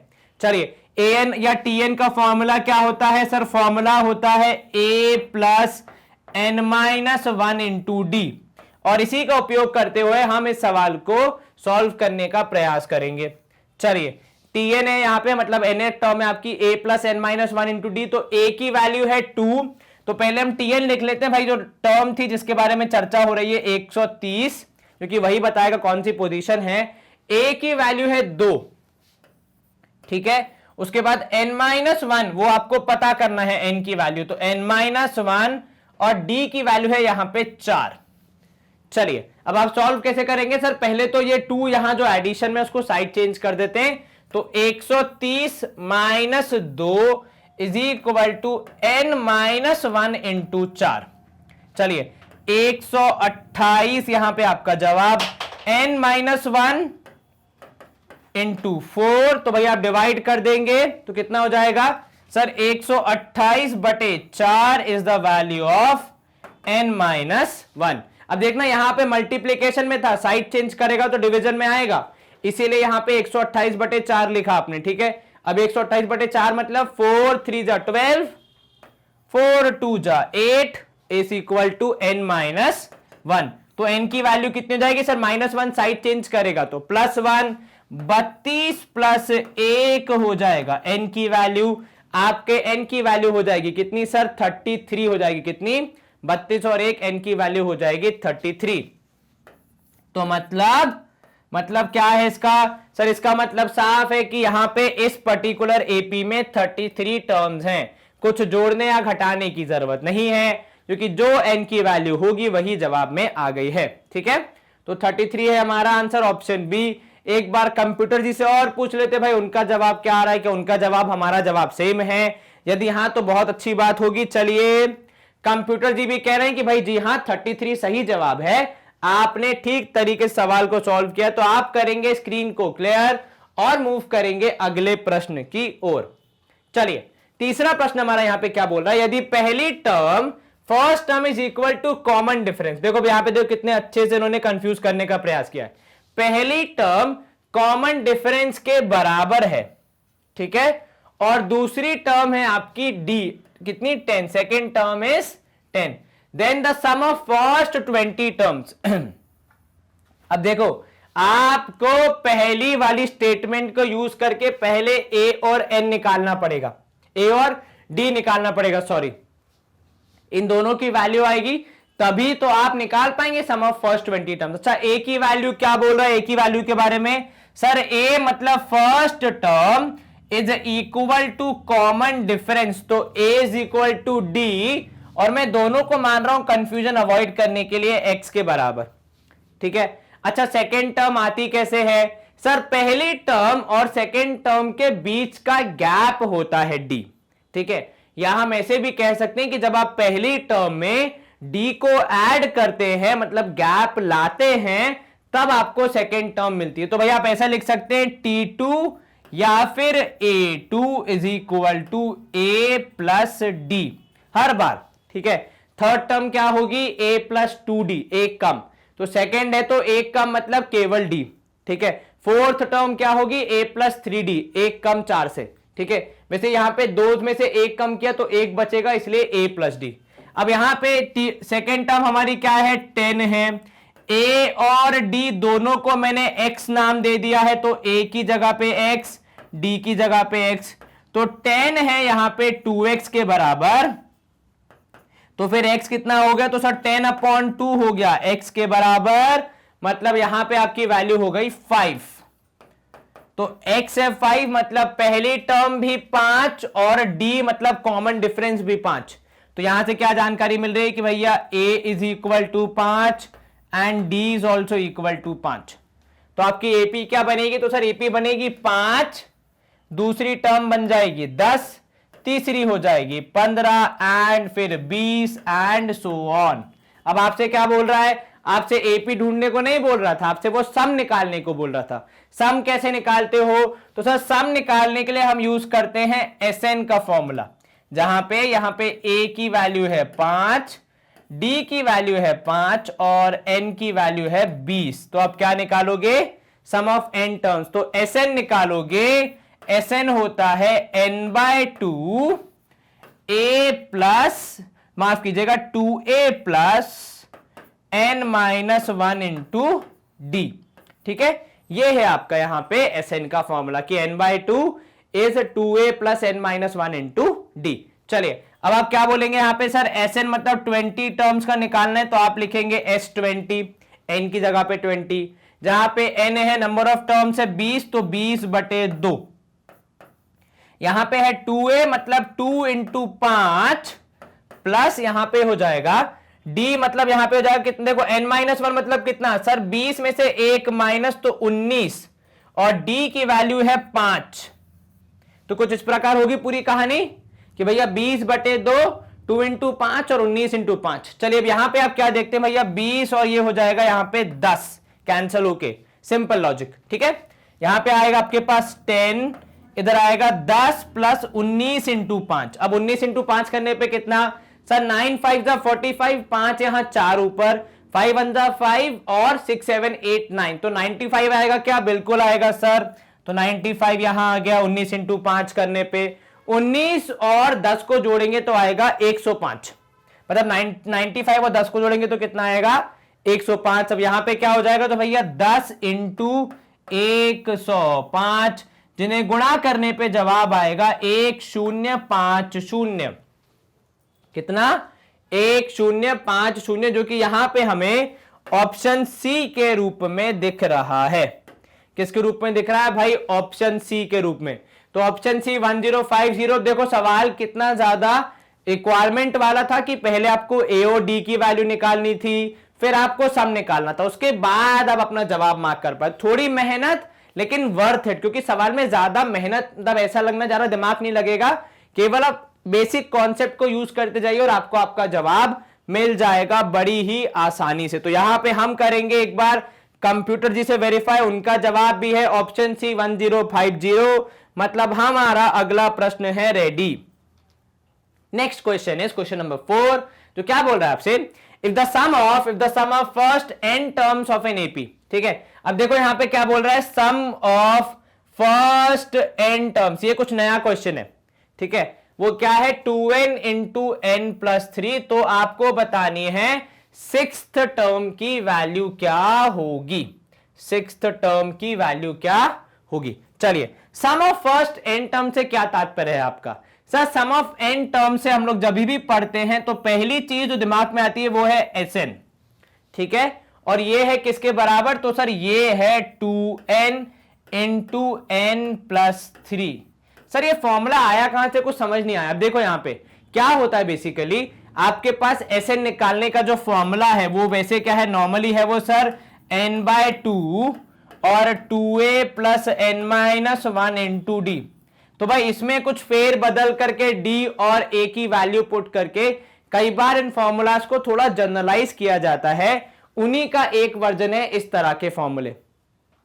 ठीक है, जहां पे आपको ए और एन के बीच में कनेक्शन मिल जाए, ए एंड डी के बीच में कनेक्शन मिल जाए। ठीक है, तो हालांकि हमें आगे जब हम सवाल सॉल्व करेंगे तो कई बार हमारे पास भी ऐसे रिजल्ट आएंगे, पर जब हमें ऐसे रिजल्ट दिए हुए तो उन्हें सीधे सीधे पका पकाया पिज्जा मान के बस खा लेना है। ठीक है, अब यहां पे देखो Sn है 2n इंटू n प्लस 3, मतलब आपको sum of first 5 terms, first 10 terms, first 15 terms कुछ भी निकालना हो तो आप n की वैल्यू पुट कीजिए, आपको आपका जवाब मिल जाएगा। ठीक है, उदाहरण के तौर पे यदि हम इसको सॉल्व करने के दो तरीके आइडेंटिफाई करें तो एक तरीका है कि पहले आप निकालो S1, मतलब सम ऑफ वन टर्म मतलब केवल एक ही टर्म ली जाएगी, और एक ही टर्म मतलब कौन सी ली जाएगी, फर्स्ट टर्म। तो यहां से आपको क्या मिलेगा, S1 is equal to 2 into 1 plus 3, यही होगा ना। What is S1? यहां पे S1 हो जाएगा sir 2 into 4, that is S1 is equal to 4 2 जा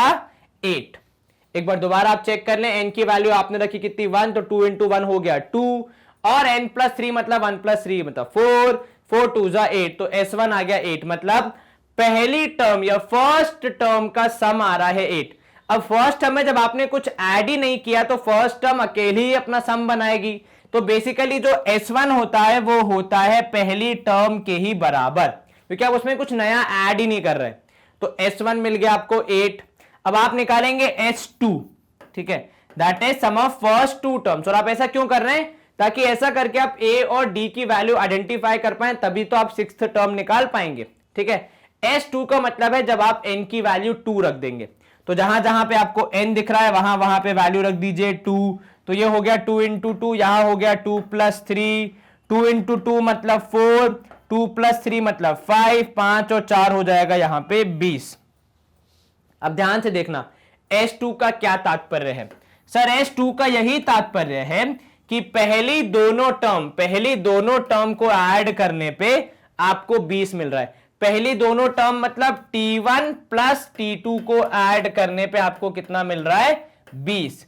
इसमें से पहली टर्म जिसे हम सामान्य भाषा में ए भी बोलते हैं, उसकी वैल्यू कितनी है, 8 है। ठीक है, तो 8 plus T2 is equal to 20। तो T2 मतलब सेकेंड टर्म हो जाएगी 20 में से 8 माइनस मतलब 12, कितनी हो जाएगी सेकेंड टर्म, 12। अब आपको पहली टर्म पता है, आपको दूसरी टर्म पता है, तो फिर आपकी जिंदगी काफी आसान हो जाती है, क्योंकि अब आपको केवल क्या निकालना है, डी निकालना है। और डी निकालना इतना कोई आसान नहीं है। डी क्या होता है, दो टर्म्स के बीच का गैप। तो गैप निकालने के लिए माइनस करेंगे, 12 में से 8 माइनस तो 4। अब आपसे पूछ क्या रहा है, छठी टर्म, सिक्स्थ टर्म कैसे निकालेंगे? तो सर T6 मतलब टर्म 6 हो जाएगी a plus 1 come into D, तो 6a में से 1 कम तो मतलब 5 इंटू डी। ठीक है, हर बार हम यही पैटर्न फॉलो कर रहे हैं, हमेशा डी में क्या मल्टीप्लाई करते हैं, एक कम, तो 6 में से एक कम मतलब 5 इंटू डी। तो ए की वैल्यू दी है आपको 8, 5 इंटू करेंगे हम 4, क्योंकि भैया डी की वैल्यू है 4। 5 4 जा 20, 20 प्लस 8 करोगे आपका जवाब आएगा 28। अच्छा, कुछ लोग क्या बोल रहे होंगे यहाँ पे मनी मैन कि सर 8 और 5 को जोड़ के 4 से मल्टीप्लाई नहीं कर सकते क्या? प्रभु मेरा आपसे विनम्र निवेदन है, कृपया ऐसी त्रुटि ना करें, ऐसी गलती करना बहुत ही दुखदायक होगा। क्योंकि गणित में जब आप 10वीं क्लास में आ जाते हैं, जब आप एनटीएससी का पेपर दे रहे हैं, तो आपको इतना हमेशा याद रखना है कि भैया बोर्ड मास का रूल फॉलो होता है, जहां पे पहले होता है डिवीजन, मल्टीप्लीकेशन, फिर एडिशन, फिर सब्ट्रैक्शन। तो पहले मल्टीप्लीकेशन 5 चौके 20 और 8 हो गया 28। ऑप्शन बी, ये तो हमने लिया एक तरीका, ठीक है, जिसमें आपने पहले फर्स्ट टर्म को निकाला, जिसको हम इनडायरेक्टली ए बी बोलते हैं। हालांकि निकाला हमने सम था, पर वो फर्स्ट टर्म का सम था, मतलब केवल एक ही टर्म जोड़ी जाएगी जो कि थी पहली वाली, तो हमें ए की वैल्यू मिल गई 8। फिर हमने दो टर्म्स को जोड़ा, S1 और T1 और T2 को जोड़ने से हमने निकाला S2। वहां से हमने T2 की खोज की जो थी 12। अब आपको जब दोनों टर्म मिल जाती हैं तो आपको D की वैल्यू मिल जाती है, जो कि यहां पे हो रही है 4। अब आपको D मिल गया, A मिल गया, उसके बाद आसानी से आप सिक्स्थ टर्म निकाल सकते हैं। ये एक तरीका, ठीक है।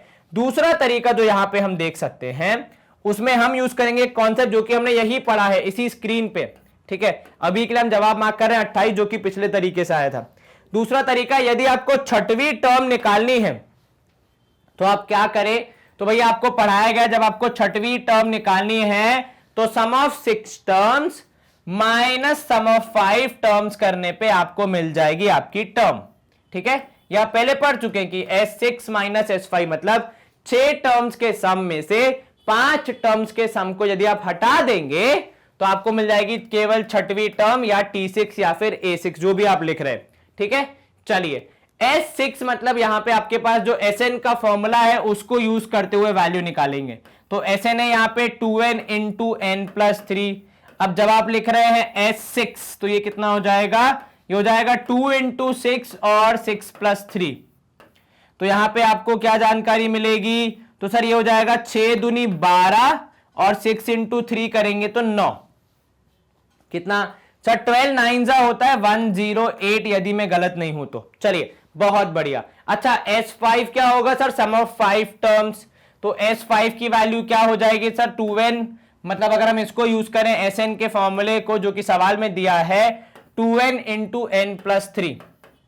चलिए, तो यहां पे S5 हो जाएगा कितना सर, 2 इंटू कितना, यहां पे हो जाएगा 5, तो 2 इंटू 5 मतलब 25 और 5 और 3। चलिए, 2 इंटू 5 हो जाएगा 10 और यहां पे 5 और 3 हो जाएगा 8, तो S5 हो जाएगा आपका 80। मतलब 5 टर्म्स को जोड़ने पे 80, 6 टर्म्स को जोड़ने पे 108। जो बीच में गैप आ रहा है वो किसकी वजह से आ रहा है, वो छठवीं टर्म की वजह से आ रहा है, जो कि यहां पे नहीं है इंक्लूडेड, पर यहां पे बखूबी जोड़ी गई है, ठीक है।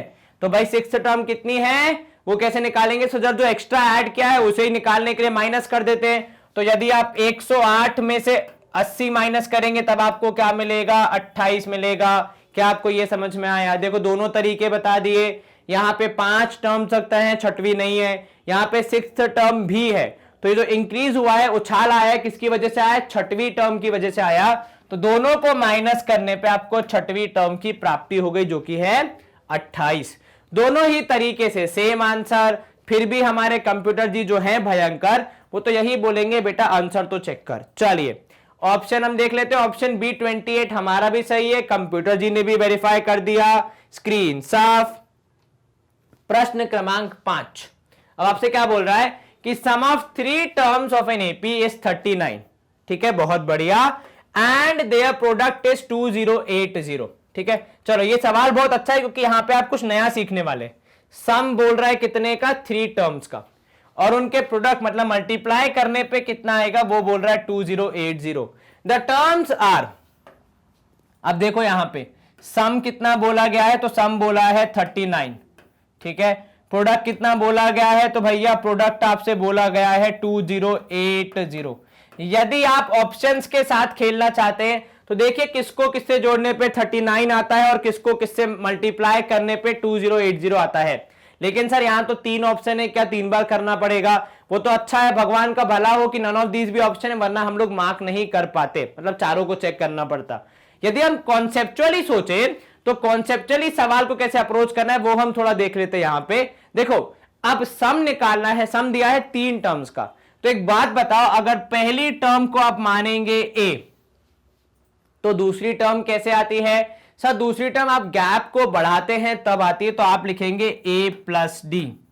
और तीसरी टर्म कैसे आएगी? तो सर गैप डबल हो जाएगा, 2 बार बढ़ जाएगा, एक बार यहां से यहां, एक बार यहां से यहां, तो आपका 3 टर्म हो जाएंगे a प्लस 2d।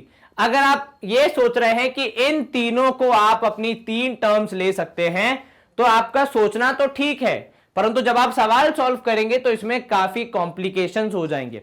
तो इसको आसान बनाने का जो तरीका है वो है 3 टर्म्स को कैसे अज्यूम करते हैं, उसका एक पैटर्न जो कि हर सवाल में लगभग फॉलो किया जाता है।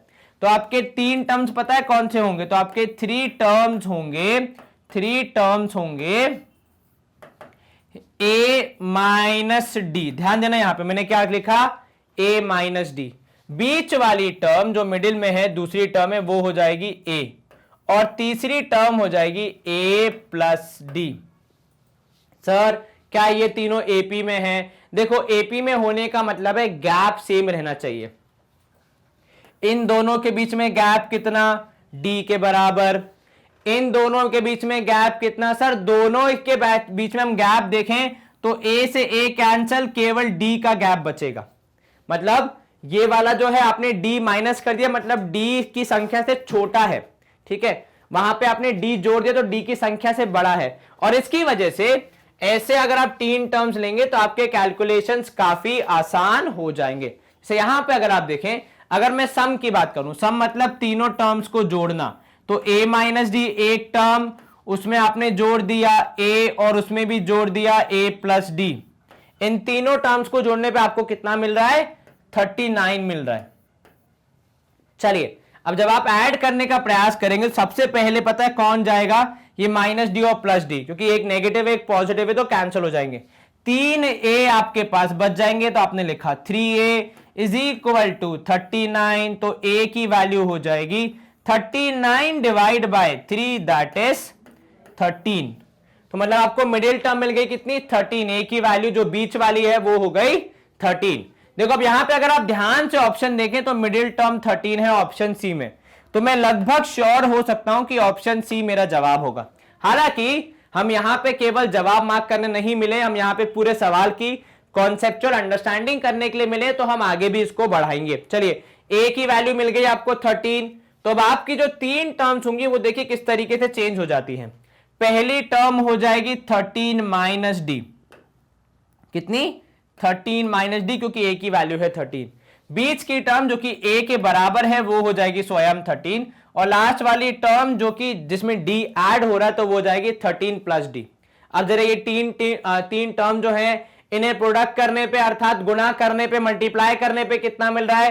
तो सर 2 0 8 0 मिल रहा है। तो जरा तीनों को मल्टीप्लाई कर दो, तो sir 13 minus D is multiplied by 13 and it is also multiplied by 13 plus D. आपने तीनों को किया है मल्टीप्लाई, और इन तीनों को मल्टीप्लाई करने पे आपको क्या जवाब मिल रहा है?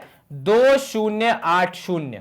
अब यहां पे जो पहली और आखिरी टर्म है माइनस डी और प्लस डी वाली, उसके पास तो वेरिएबल है, तो मतलब वो तो वेरिएबल परिवार के हो गए।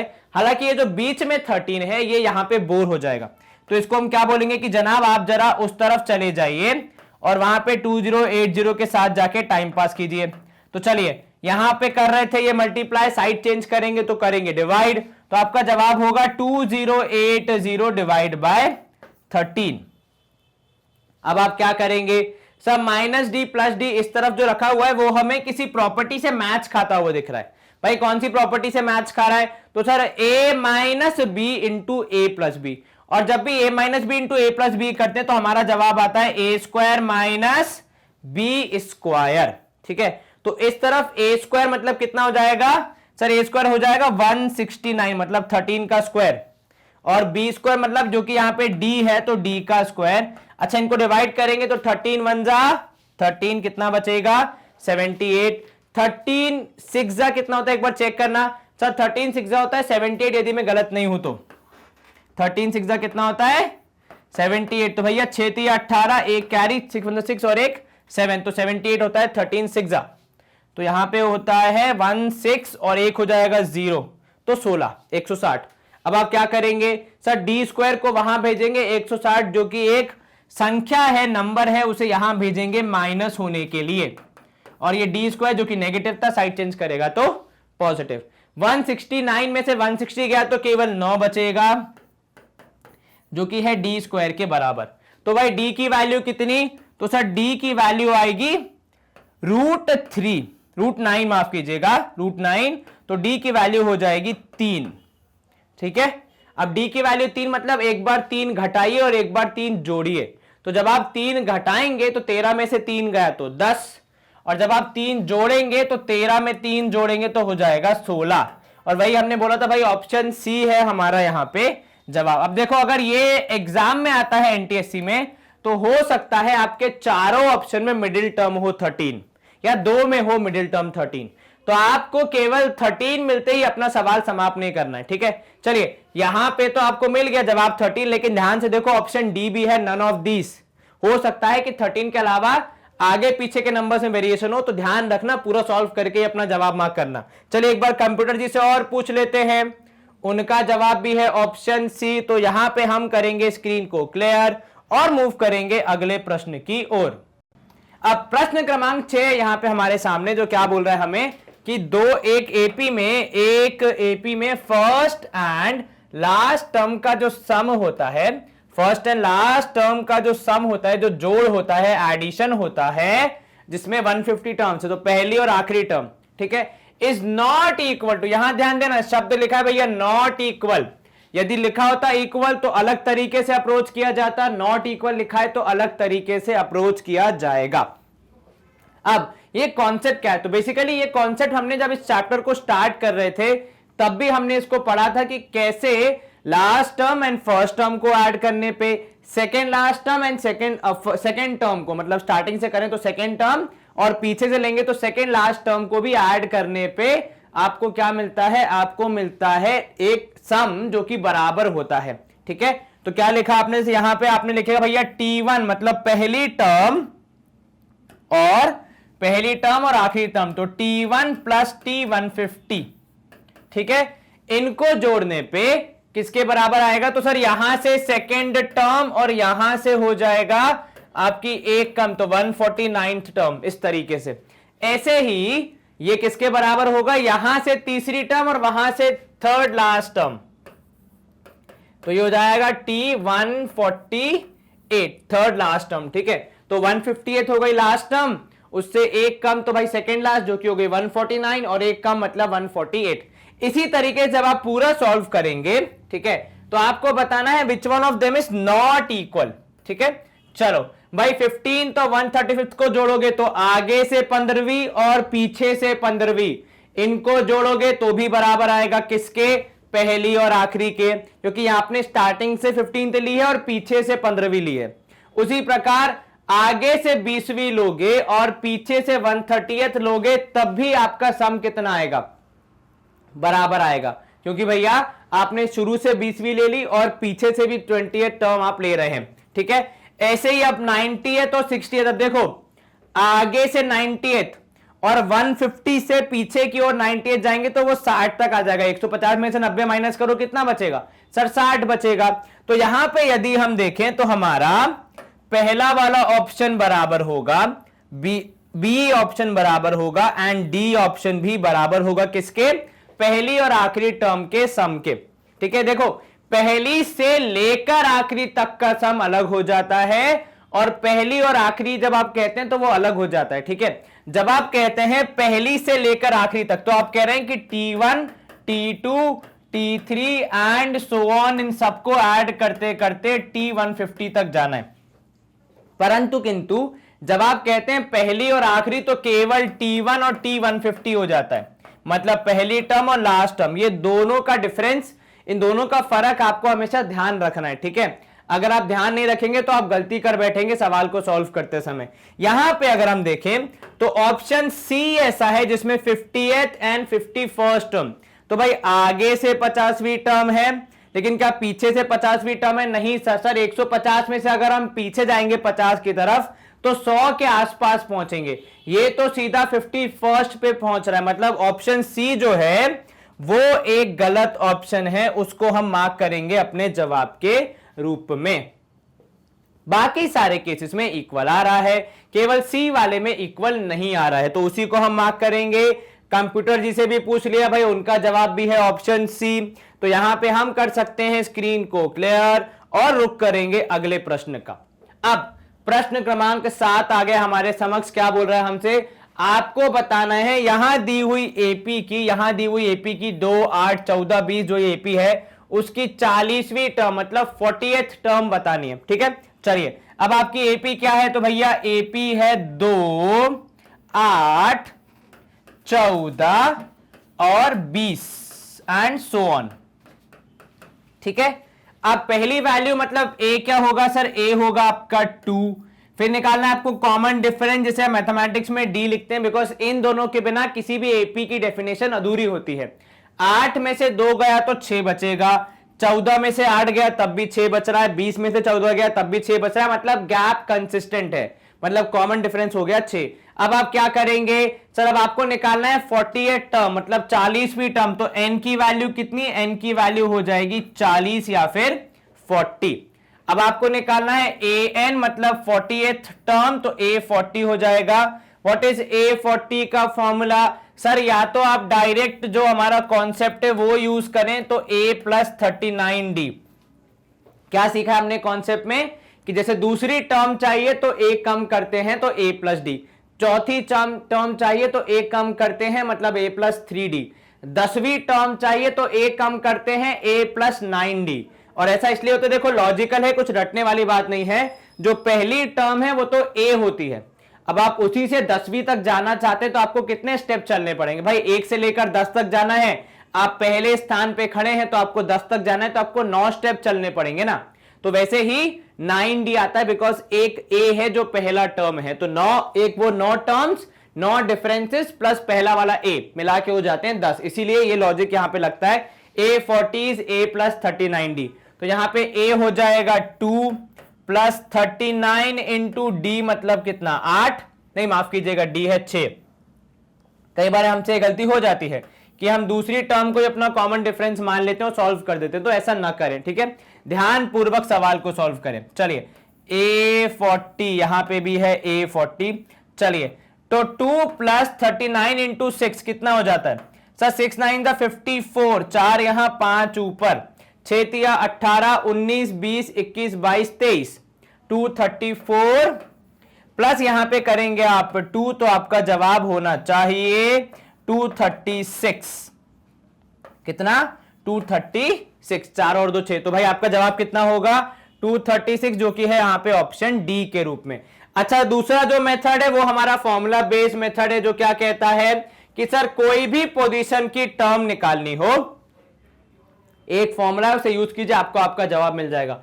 वो फॉर्मूला है कि भैया an, फॉर्मूला क्या है कि भैया an इज इक्वल टू, क्षमा कीजिएगा, चलिए यहां पे देखिए, an is equal to a plus n minus 1 into d, a plus n minus 1 into d. चलिए अब an यहां पे n की वैल्यू है 40, तो a 40 हो जाएगा, a मतलब 2 प्लस n माइनस 1 मतलब कितना सर? n माइनस 1 मतलब 40 माइनस 1, बात बराबर ही है, बस यहां पे आप फॉर्मूला यूज कर रहे हैं। तो यदि किसी व्यक्ति को फॉर्मूला बेसिस पे समझ में आता है तो वो इस तरीके से सॉल्व करे। ठीक है, तो a 40 हो गया, बेसिकली वही तरीका, तो 2 प्लस कितना 39 इंटू 6, फिर से आप सॉल्व करेंगे, 39 इंटू 6 कितना होगा सर? 6 9 जा 54, 4 यहां 5 ऊपर, 6 3 18, और ये हो जाएगा 2 प्लस 234। कितना? 2 प्लस 234, और 2 और जोड़ देंगे तो टोटल हो जाएगा 236। चलिए तो भाई ऑप्शन डी 236 हमारा जवाब होना चाहिए।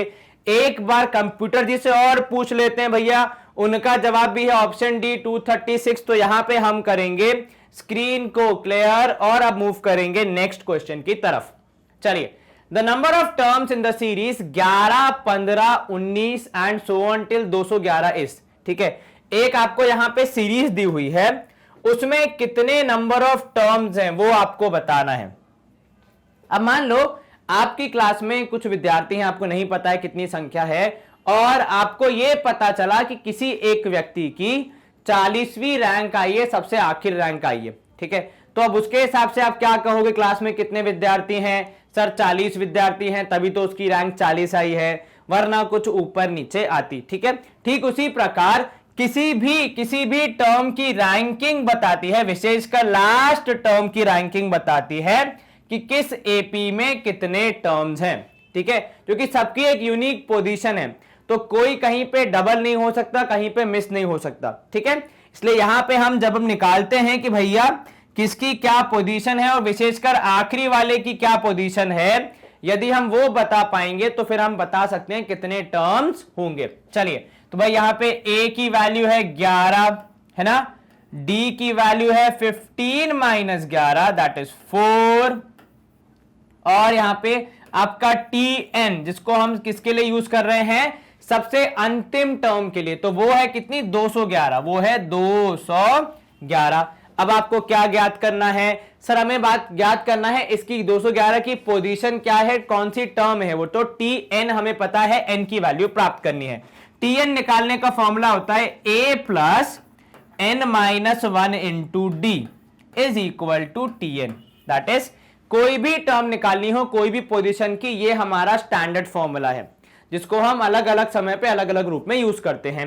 a की वैल्यू है आपकी 11, चलिए n माइनस 1 आपको ज्ञात करना है, d की वैल्यू आपको दी गई है 4, भले डायरेक्टली ना दी गई हो पर आप निकाल सकते हैं माइनस करके, तो और चेक भी कर लेना, 15 में से 11 गया 4, 19 में से 15 गया 4, कुछ इस प्रकार, ठीक है। और आखिर टर्म है 211। तो अब यहां पे इस इक्वेशन में यदि हम n की वैल्यू सॉल्व कर पाए तो हम बता पाएंगे कि भैया इसका जवाब क्या होगा। चलिए, अब यहां पे आप चाहें तो दो तरीके होते हैं। देखो, एक तरीका होता है पहले ये 4 को ब्रैकेट के अंदर मल्टीप्लाई कर दो, तो आपको मिलेगा 4n माइनस 4, फिर 11 में से 4 माइनस कर दो, जो जवाब आएगा उसको उस तरफ ले जाओ और माइनस कर दो, फिर n की वैल्यू निकाल लो, सही मेथड, ठीक है। दूसरा मेथड क्या होता है, कई बार व्यक्ति बोलता है कि नहीं मैं ब्रैकेट लास्ट में ओपन करूंगा, पहले मैं माइनस कर लेता हूं, 211 माइनस 11, तो कितना हो गया, n minus 1 into 4 is equal to 200, n minus 1 की वैल्यू हो जाएगी, n माइनस 1 की वैल्यू हो जाएगी 200 डिवाइड बाय 4, क्योंकि ये 4 जो यहां मल्टीप्लीकेशन में वो साइड चेंज करेगा तो डिवीजन में आ जाएगा, तो n माइनस 1 की वैल्यू हो गई 50 के बराबर, परंतु अभी n की वैल्यू मिलना शेष है, माइनस 1 उस तरफ जाएगा तो 51 हो जाएगा, ऑप्शन सी दैट इज यहां पे हम उसको मार्क करेंगे। तो मतलब इस एपी में कितनी संख्याएं हैं, कितने टर्म्स हैं, तो सर इस एपी में 51 टर्म्स हैं, तो ये 211 जो है वो 51वीं पोजीशन पे है, 51वीं रैंक पे है। इसी तरीके से हम अपना जवाब बताएं कि भाई n की वैल्यू है 51, मतलब एपी में कितने टर्म्स हैं, अगर 211 तक एपी रुक रही है तो 51 टर्म्स होंगे। चलिए कंप्यूटर जी का निर्णय देख लेते भाई, उनका जवाब भी है ऑप्शन सी 51। इसी के साथ हम करेंगे स्क्रीन को क्लियर और मूव करेंगे अगले प्रश्न की ओर। अब प्रश्न क्रमांक 9 क्या बोल रहा है हमसे, यहां ध्यान दीजिएगा, if the sum and product of फर्स्ट 3 terms of N AP is 42 and 2240, जरा यहां पे देखो क्या बोला आपको कि भैया सम एंड प्रोडक्ट की चर्चा हो रही है, सम कितना है और प्रोडक्ट कितना है ये आपको बता दिया गया है। अब आपको पता लगाना है आगे की चीजें, और किनके बारे में, ये देखो फर्स्ट 3 टर्म्स के बारे में, ठीक है, जिसमें से उनका प्रोडक्ट है 42 और उनका सॉरी एडिशन है 42 और प्रोडक्ट है 2240, ठीक है। What are the terms of the series, आपको बताना है सीरीज में क्या टर्म्स है। अब देखा जाए तो यहां पे जैसे ही व्यक्ति पढ़ेगा फर्स्ट 3 टर्म्स, उसके मन में थोड़ा सा भय पैदा हो जाएगा कि भाई पहली 3 टर्म बोली हैं और पहली टर्म तो हमेशा a होती है, दूसरी वाली a प्लस डी होती है, तीसरी वाली a प्लस 2d होती है, और इनको अगर हम मल्टीप्लाई ऐड सब्ट्रैक्ट करेंगे तो बहुत ही जटिल इक्वेशंस बनेंगी, बिल्कुल ठीक। लेकिन ये नियम किसने बनाया कि पहली टर्म हमेशा a ही लेनी है?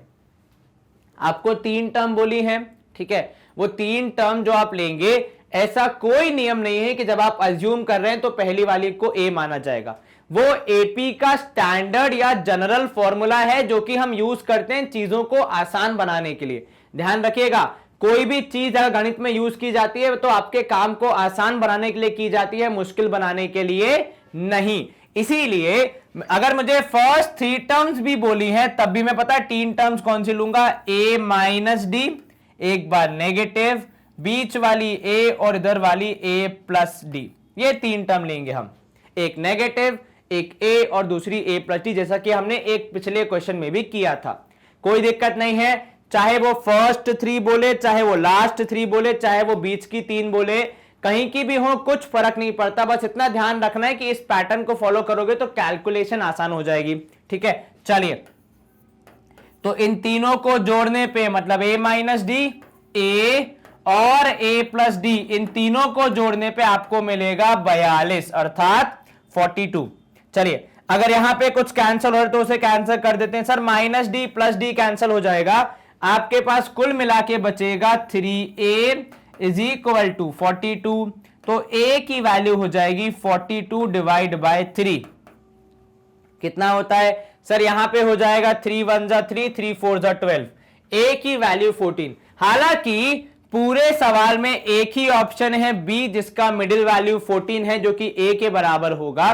क्या हम इसको अपने जवाब के रूप में मार्क कर दें सर? लेकिन यहां पे ध्यान से देखिए, पहली और आखिरी टर्म जब तक हमें पता नहीं होगी, पहली और तीसरी, तब तक हम अपना जवाब मार्क नहीं कर सकते। उदाहरण के तौर पे अगर यहां पे नन ऑफ दीज के अंदर ऐसा कुछ केस आ गया 10 14 और 18, भाई इसमें भी मिडिल टर्म 14 है और ये एपी में है, इधर 4 का गैप, उधर 4 का गैप, तो मतलब नन ऑफ दीज अगर है तो आप सीधे सीधे अपना जवाब मार्क नहीं कर सकते, क्योंकि जब तक आपको पहली और आखिरी वैल्यू ज्ञात नहीं होगी तब तक आपके बाकी सारे ऑप्शन जहां पे मिडिल वैल्यू 14 हो सकती है वो सारे नन ऑफ दीज के अंदर शामिल है, और ऐसे बहुत सारे, कोई एक नहीं है।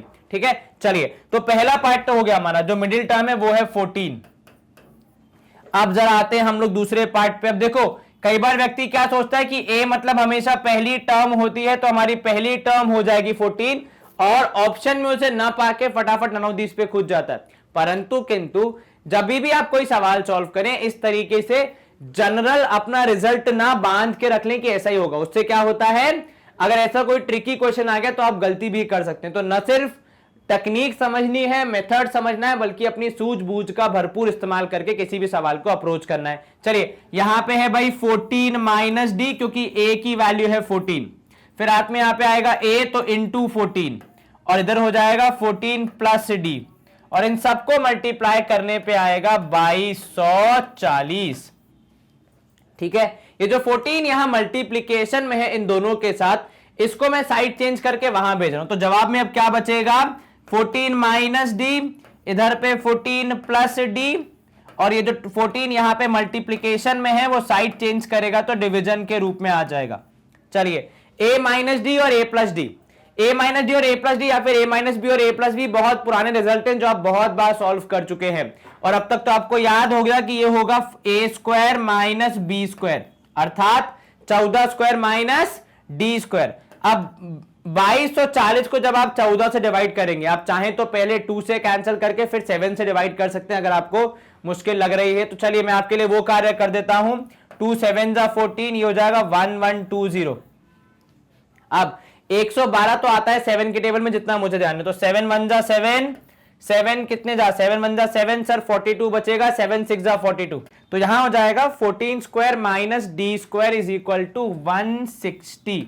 सर वहां आपने 16 लिखा है, अरे प्रभु ये 160 है, ध्यान रखना वो जीरो कैंसिल कर समय में लिखना भूल गया था। तो 14 square minus d square is equal to 160। अब आप इसको और फर्दर सॉल्व करेंगे और डी की वैल्यू प्राप्त करने की ओर प्रयास करेंगे, तो 160 का साइड चेंज होके हो जाएगा इस तरफ। उससे पहले 14 का square sir 196 minus 160 would be equal to d square. Very good, दोनों को सब्ट्रैक्ट किया तो 36 हो जाएगा डी स्क्वायर के बराबर।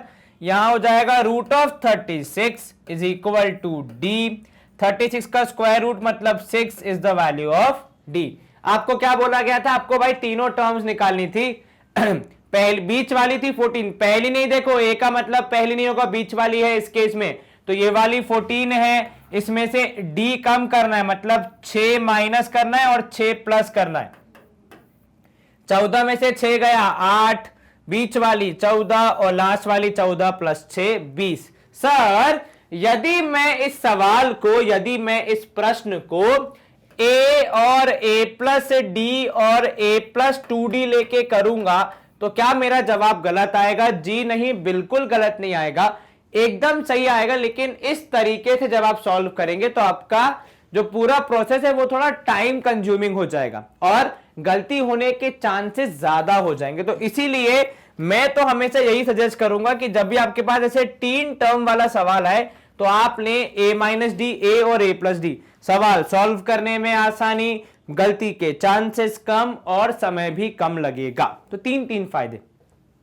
देखो, चीज जितनी कॉम्प्लेक्स होगी सॉल्व करने में उतने ही ज्यादा आपके फिर गलती के चांसेस भी होंगे। ये तो हर जगह होता है, ठीक है, ध्यान रखना इस चीज का। चलिए एक बार कंप्यूटर जी से और ध्यान पूर्वक पूछ लेते हैं। उनका जवाब है भी है ऑप्शन बी। अगला प्रश्न है यहां पे, if the sum of 3 consecutive terms of N AP is 0। ठीक है, क्या बोल रहा है आपसे?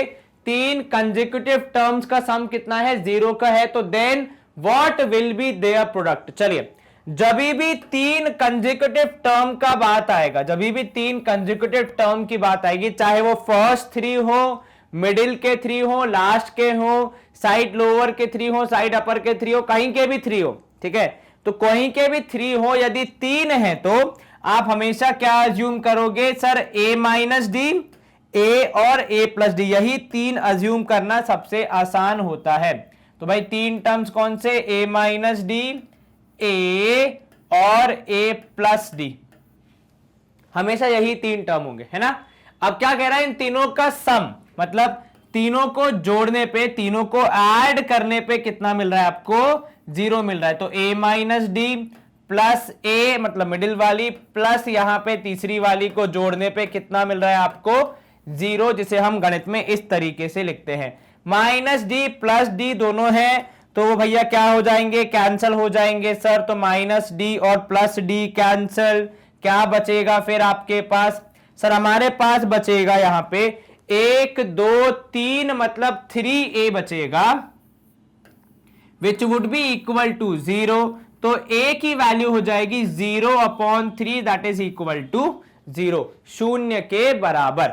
ठीक है, अब a की वैल्यू आ गई 0, इससे आपको क्या मिलेगा? सर a की वैल्यू 0 है, अब उनके प्रोडक्ट के बारे में चर्चा करनी है। तो इस पूरी कहानी से हमें क्या रिजल्ट मिला कि भैया a की वैल्यू कितनी आ रही है? 0 आ रही है। चलिए, अब जब a की वैल्यू 0 है तो अब हम प्रोडक्ट पे चर्चा कर लेते हैं। सर प्रोडक्ट निकालने के लिए हमें तीनों को मल्टीप्लाई करना पड़ेगा, ठीक है, मल्टीप्लाई कर लेते हैं। तो भैया a माइनस डी में मल्टीप्लाई हो रहा है a और उसके साथ मल्टीप्लाई हो रहा है a प्लस डी। इन तीनों को मल्टीप्लाई करने पे आपको क्या मिलना चाहिए ये आपको बताना है, ठीक है। सोचने वाली बात, आपके पास a की वैल्यू है जो कि है 0। अब जब वैल्यू 1 है तो उसको रख देते हैं, हमारे पास और कोई ऑप्शन तो बचता नहीं है। तो भाई 0 माइनस डी, चलिए बहुत बढ़िया, एक part multiplied by 0 and this is multiplied by 0 plus D. अब जब मैं ये चीज बोल रहा हूं कि 0 माइनस डी मल्टीप्लाइड बाय 0, तभी आपके दिमाग में एक घंटी बजी होगी कि भैया जब 0 में कुछ मल्टीप्लाई कर दोगे तो जवाब कितना आएगा? सर जी 0। फिर उसी 0 को किसी और में मल्टीप्लाई कर दोगे तब भी जवाब कितना आएगा? सर जी 0। तो कुल मिला के तीनों का प्रोडक्ट करने पे जवाब कितना आएगा? 0 के बराबर। तो तीनों को जोड़ने पर भी 0 और तीनों को गुणा करने पर भी जवाब 0 ही आएगा। सर ऐसी एपी हो सकती है क्या? बिल्कुल हो सकती है। चलिए यहां पे आपका जवाब हो जाएगा option D, none of these. एक बार हम कंप्यूटर जी से और पूछ लेते भाई उनका जवाब क्या रहा है, क्या उनका जवाब भी है यहाँ पे 0? अगर हाँ तो बहुत अच्छी बात है, ना तो भी और अच्छी बात है। चलिए एक बार कंप्यूटर जी से पूछ ले भाई, कंप्यूटर जी बताइए। देखिए उनका जवाब भी है option D, none of these. तो मतलब हम यहां पे कर सकते हैं स्क्रीन को क्लियर और मूव करेंगे नेक्स्ट क्वेश्चन की तरफ। अब सवाल नंबर 11 है हमारा यहां पे, if a b c are terms of N AP. अगर ए बी सी एक एपी के टर्म्स हैं तो which of the following will also be an AP, इनमें से कौन सा एक एपी होगा? ठीक है, अगर आपको एबीसी के 3 टर्म दिए, देखो कितना आसान सवाल है, 3 टर्म्स, और हम पिछले काफी समय से 3 टर्म्स के बारे में चर्चा कर ही रहे थे, तो जरा हम ध्यान वापस एक बार डालते हैं कि 3 टर्म्स को हम कहते क्या है सर, a माइनस डी, ए और a प्लस डी, ये कहा जाता है 3 टर्म्स को। Very good, minus D middle वाला और प्लस डी।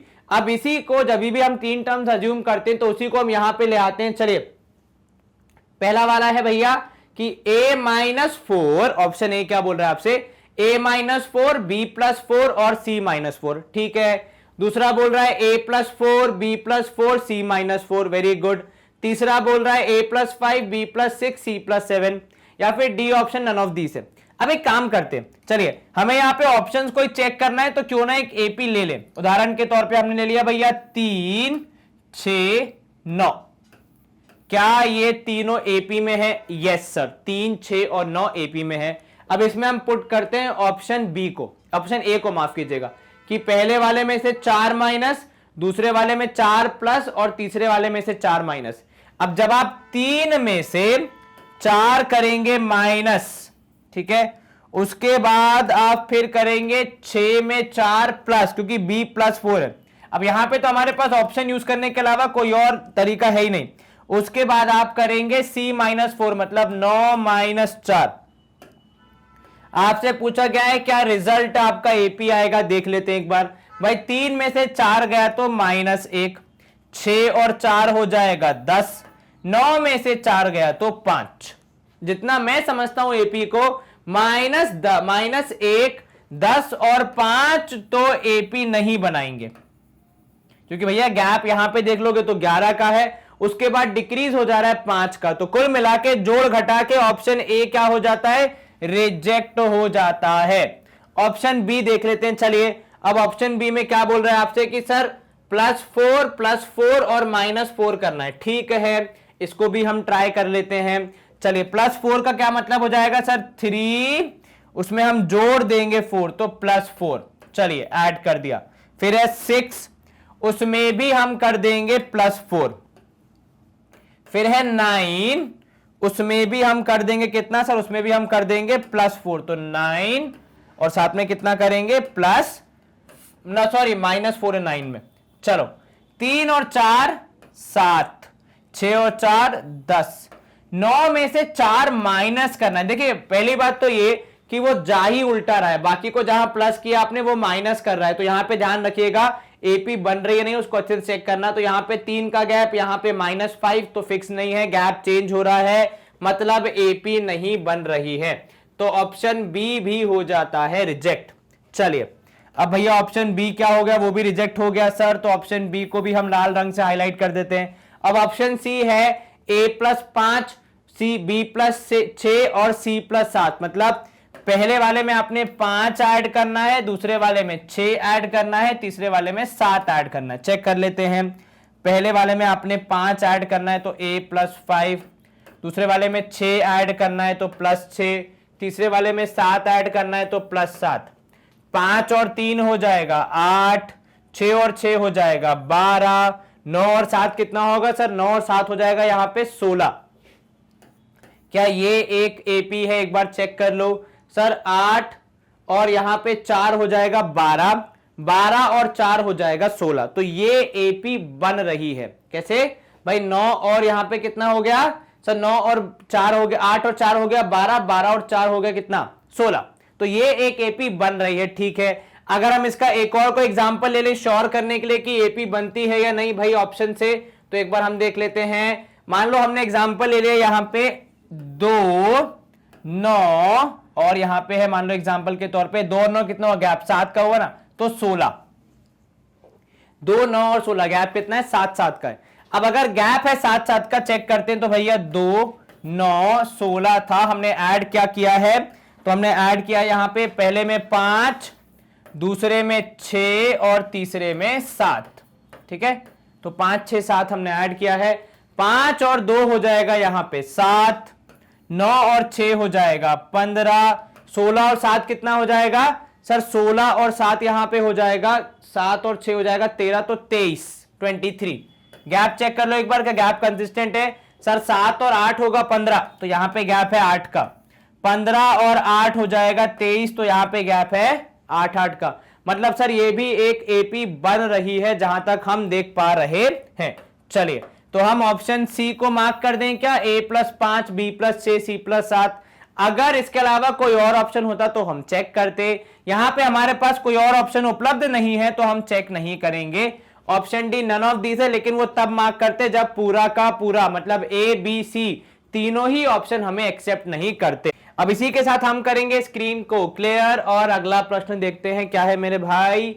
अगला प्रश्न क्रमांक 12 है यहां पे हमारे पास कि यदि nth टर्म, मतलब किसी एक टर्म को डिफाइन किया उन्होंने nth टर्म को, जैसे हम लोग करते हैं ना tn की भैया ये वाली टर्म ऐसे निकाली जाएगी, जिसका जनरल फॉर्मूला वैसे तो है a+n-1 इंटू डी, पर कई बार उसे थोड़ा सा मॉडिफाई करके सिंपल रूप में प्रदर्शित किया जाता है। जैसे कि यहां पे है कि भैया nth टर्म निकालने का एक थोड़ा सिंपल फॉर्मूला है, दैट इज आपने लिख दिया यहां पे tn is equal to 4n-2। क्या है tn यहां पे, tn is equal to 4n-2। अब आपको क्या बताना है, 10th टर्म बतानी है। कौन सी, 10वीं टर्म आपको बतानी है। तो भैया t10 हो जाएगी यहां पे 4 इंटू 10-2।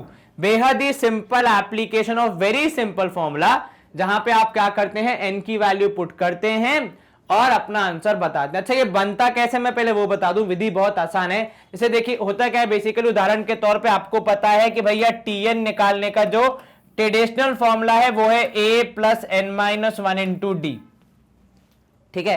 पर कभी कभी किसी एपी में a और d की वैल्यू पता लगने के बाद उसको पुट करके केवल इसको थोड़ा सिंप्लीफाई कर दिया जाता है ताकि वो इस टर्म्स में आ जाए और आसानी से अपने आप सॉल्व होने वाला बन जाए। हर बार नहीं होता, वो कभी कभी कुछ स्पेशल केसेस में होता है। उदाहरण के तौर पे अगर मैं दूं आपको कि भैया किसी ने बता दिया कि a की वैल्यू है 2, d की वैल्यू है 6, तो अब nth टर्म निकालने का सिंप्लीफाइड फॉर्मूला बनाओ। तो अब क्या करोगे, आप tn नहीं पुट करोगे क्योंकि आपको n की वैल्यू नहीं पता, हाँ a की वैल्यू पता है, तो 2 प्लस यहां पे आपने डाल दिया n-1 इंटू 6, ठीक है। इसको थोड़ा और सॉल्व किया तो tn हो जाएगा यहां पे 2 प्लस 6n-6।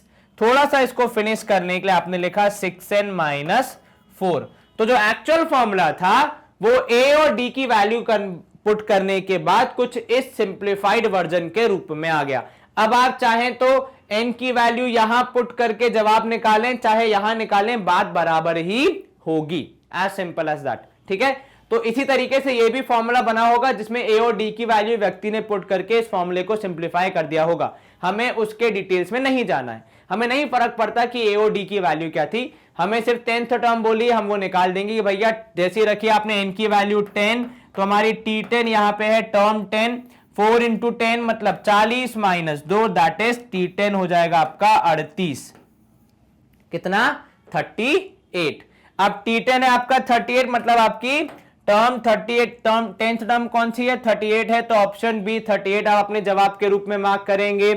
इसी के साथ हम एक बार कंप्यूटर जी का और परामर्श ले लेते हैं भाई, उनका जवाब भी है ऑप्शन बी 38। आपको ये सवाल आसान लगा, समझ में आया। उसी के साथ साथ किस तरीके से ये सवाल बनते हैं आपको वो भी समझ में आ गया कि जब a और d की वैल्यू पता लगने के बाद nth टर्म निकालने का जो फॉर्मूला है उसे a और d की वैल्यू पुट करके जब थोड़ा सा आसान बनाया जाता है, उस प्रोसेस को कहा जाता है बेसिकली इस तरीके से tn बनाना या nth टर्म बनाना, ठीक है। चलिए कंप्यूटर जी का वेरिफिकेशन, हमारे मन को सेटिस्फैक्शन, और अब हम मूव करेंगे अगले पार्ट की ओर जहां पे हमारे लेवल 1 क्वेश्चंस होने वाले हैं समाप्त। लेकिन माय डियर स्टूडेंट्स, आपके लिए मैग्नेट ब्रेन्स के थ्रू पढ़ने के मौके कभी समाप्त नहीं होंगे, और हमेशा ये हमारा प्रयास रहता है कि जब भी हम कुछ पढ़ाएं तो हमारे स्टूडेंट्स को सबसे आसान वे में पढ़ाया जाए, और वही आसानी एक व्यक्ति को हो उन सेशंस तक पहुंचने के लिए। हमारा यूट्यूब चैनल जहां पे 6 मिलियन के करीब सब्सक्राइबर्स हैं हमारे, उससे ज्यादा हैं बल्कि, तो वहां पे भी जब कोई व्यक्ति, हमारे बहुत सारे स्टूडेंट्स हैं जो कि काफी सेशंस को नहीं ढूंढ पाते या उन तक पहुंच नहीं पाते हैं, बिकॉज इतने सारे सेशंस हैं, मतलब एक समंदर है, उसमें से आपके काम की मछली कौन सी है वो पता लगाने में कई बार थोड़ा समय लग जाता है। तो इसीलिए हमने आपके लिए क्या किया है, तो हमने भैया आपके लिए एक अलग से वेबसाइट बना दी है जिसका नाम है magnetbrains.com, जिसपे आप हमारा सारा कंटेंट एकदम कहते हैं ना चैनल्ड वे में देख सकते हैं कि आपको जो चीज देखनी है वो आप आसानी से देखिए बिना समय को वेस्ट किए और आपका कोई भी सेशन मिस नहीं होगा। क्या करना है आपको इसके लिए, सबसे पहले तो आपका फोन लीजिए या फिर आप लैपटॉप जो भी यूज करते हैं वहां पे डालिए magnetbrains.com। It's a free to access website, अर्थात आप फ्री में इसको यूज कर सकते हैं, इसके थ्रू पढ़ सकते हैं, आपको कुछ भी नहीं पे करना है। कितने भी लेक्चर्स देखिए, 10 देखिए, 100 देखिए, 50 देखिए, आपको कोई टेंशन लेने की जरूरत नहीं है। जैसे कि यहां पे आप देख पा रहे हैं ये हमारा होम पेज है, यहां पे आपको अलग अलग क्राइटेरिया मिल जाते हैं कि आप क्या पढ़ना चाहते हैं। यदि आप टर्म 1, टर्म 2 या फिर एग्जामिनेशन, स्कूल एग्जामिनेशन की तैयारी करना चाहते हैं, चैप्टर समझना चाहते हैं, आप सीबीएसई इंग्लिश मीडियम पे जाइए। अगर आप इंग्लिश मीडियम के विद्यार्थी हैं, तो हिंदी मीडियम के हैं तो अब हम हिंदी मीडियम में भी कंटेंट प्रोवाइड कराते हैं, वो आप CBSE state board Hindi medium से देख सकते हैं। इसके बाद आप एनटीएससी ओलंपियाड पढ़ना चाहते हैं तो उसके लिए भी हमने अलग अलग आपके लिए एक प्लेटफॉर्म बना दिया है जहां पे आप एनटीएससी की केवल पढ़ाई कर सकते हैं। जैसे आप एनटीएससी के टैब पे क्लिक करेंगे, एनटीएससी से संबंधित जो भी सेशंस हमारे टीचर्स ने बनाए हैं, वेदर वो physics, chemistry, maths, mental ability, social science या फिर कोई भी सब्जेक्ट हो, आपको यहां पे मिल जाएगा। बस आप अपने सब्जेक्ट को चूज कीजिए, वॉच नाउ के टैब पे क्लिक कीजिए। जैसे ही आप वॉच नाउ के टैब पे क्लिक करते हैं आपको पूरी डिटेल्ड एक लिस्ट मिल जाएगी। भैया जैसे नंबर सिस्टम चैप्टर, जो पहला चैप्टर हमने कवर किया था, उसके 22 लेक्चर्स हैं, सारे के सारे आपको यहां मिल जाएंगे। सेकंड चैप्टर बेसिक ऑपरेशन और अर्थमेटिक के 18 लेक्चर हैं, आपको सारे के सारे यहां मिल जाएंगे। इस तरीके से आपको चैप्टर वाइज लिस्ट मिल जाती है, आप हर एक चैप्टर को, हर एक सेक्शन को, हर एक वीडियो को यहां पे आसानी से एक्सेस कर सकते हैं। और ये सिर्फ 2 चैप्टर है, इसके अलावा तीसरा, चौथा, 10वां चैप्टर भी आप यूज करेंगे, पढ़ेंगे उससे, तो आपको कुछ भी पे करने की जरूरत नहीं है। बस यहां आइए, आपके सेशंस को देखिए और वॉच नाउ के टैब पे क्लिक कीजिए। जैसे ही आप वॉच नाउ के टैब पे क्लिक करते हैं, आपके टीचर्स आपके लिए एकदम अच्छे सेशंस डिलीवर करते हैं, यहां पे हूबहू जैसे यूट्यूब पे करते हैं, कोई डिफरेंस नहीं, same teachers, same quality, same content. तो अब तक अगर आपने इस वेबसाइट को एक्सप्लोर नहीं किया है तो प्लीज जाके इस वेबसाइट से पढ़िए और इसका बेनिफिट उठा के अपने एग्जाम में अच्छे मार्क्स लाइए। एक बात अच्छी और है यहां पे कि भैया वेबसाइट पे ना कोई आपको एडवर्टाइजमेंट देखनी है, ना कोई डिस्ट्रैक्शन होगा, ना कोई आपको परेशान करेगा कि भैया ये वाला सजेशन आ गया कि ये देख लो, इस पिक्चर का ये गाना है, सुन लो। इस तरह की कोई भी डिस्ट्रैक्शंस आपको नहीं मिलते, आपका पूरा ध्यान पढ़ाई पे रहता है। एंड अभी हमारे पास अब हिंदी मीडियम का जो चैनल है, जैसे कि मैं आपसे चर्चा कर रहा था, उसको भी आप यूज कर सकते हैं, या फिर आपके चित परिचित लोगों में, आपके फ्रेंड्स, फैमिली या फिर नेबरहुड में कोई ऐसा व्यक्ति है जो कि हिंदी मीडियम से पढ़ाई कर रहा है, तो उनको आप हमारा चैनल सजेस्ट कर सकते हैं। बिकॉज भैया भाषा किसी के ज्ञान लेने में दिक्कत नहीं बनना चाहिए, कभी भी कोई रोड़ा नहीं आना चाहिए किसी के व्यक्ति की भाषा की वजह से, उसको मैक्सिमम बेनिफिट मिले, मैक्सिमम वो पढ़ाई कर पाए, हमारे साथ जुड़ के हमारे साथ आगे बढ़े जीवन में, तो ये हमारे लिए सबसे खुशी की बात होती है। चलिए इसी के साथ हम आ गए हमारे सेशन के एंड की तरफ, जहां पे हम पढ़ रहे थे हमारा 100% free course for NTSC, and उसमें सैड पार्ट कर रहे थे हम स्टेज 1 की तैयारी, जहां पे हमने पढ़ा अर्थमेटिक प्रोग्रेशन का पूरा कॉन्सेप्ट, कुछ एग्जाम्पल सॉल्व किए और साथ ही हमने कुछ लेवल 1 क्वेश्चंस को भी ट्राई किया। आपको ये सारे क्वेश्चन प्रैक्टिस करने हैं और भी क्वेश्चन प्रैक्टिस करने हैं, जो कि हम लेवल 2 में इस सिलसिले को आगे बढ़ाएंगे, मतलब एपी के है कुछ हायर लेवल क्वेश्चन। आपको सारे क्वेश्चन समझ आए होंगे ऐसी मेरी आशा है। प्लीज वीडियो को लाइक, चैनल को सब्सक्राइब एंड वीडियो को शेयर जरूर करें, बिकॉज ज्ञान और हेल्प आप दूसरों की जितनी ज्यादा करेंगे, भगवान और जितने भी ऑलमाइटी हैं, या फिर आप खुद अपनी हेल्प भी कर पाएंगे। अपना ख्याल रखें, अच्छे से पढ़ाई करें, stay home, stay safe, take care, bye bye, good day, see you soon.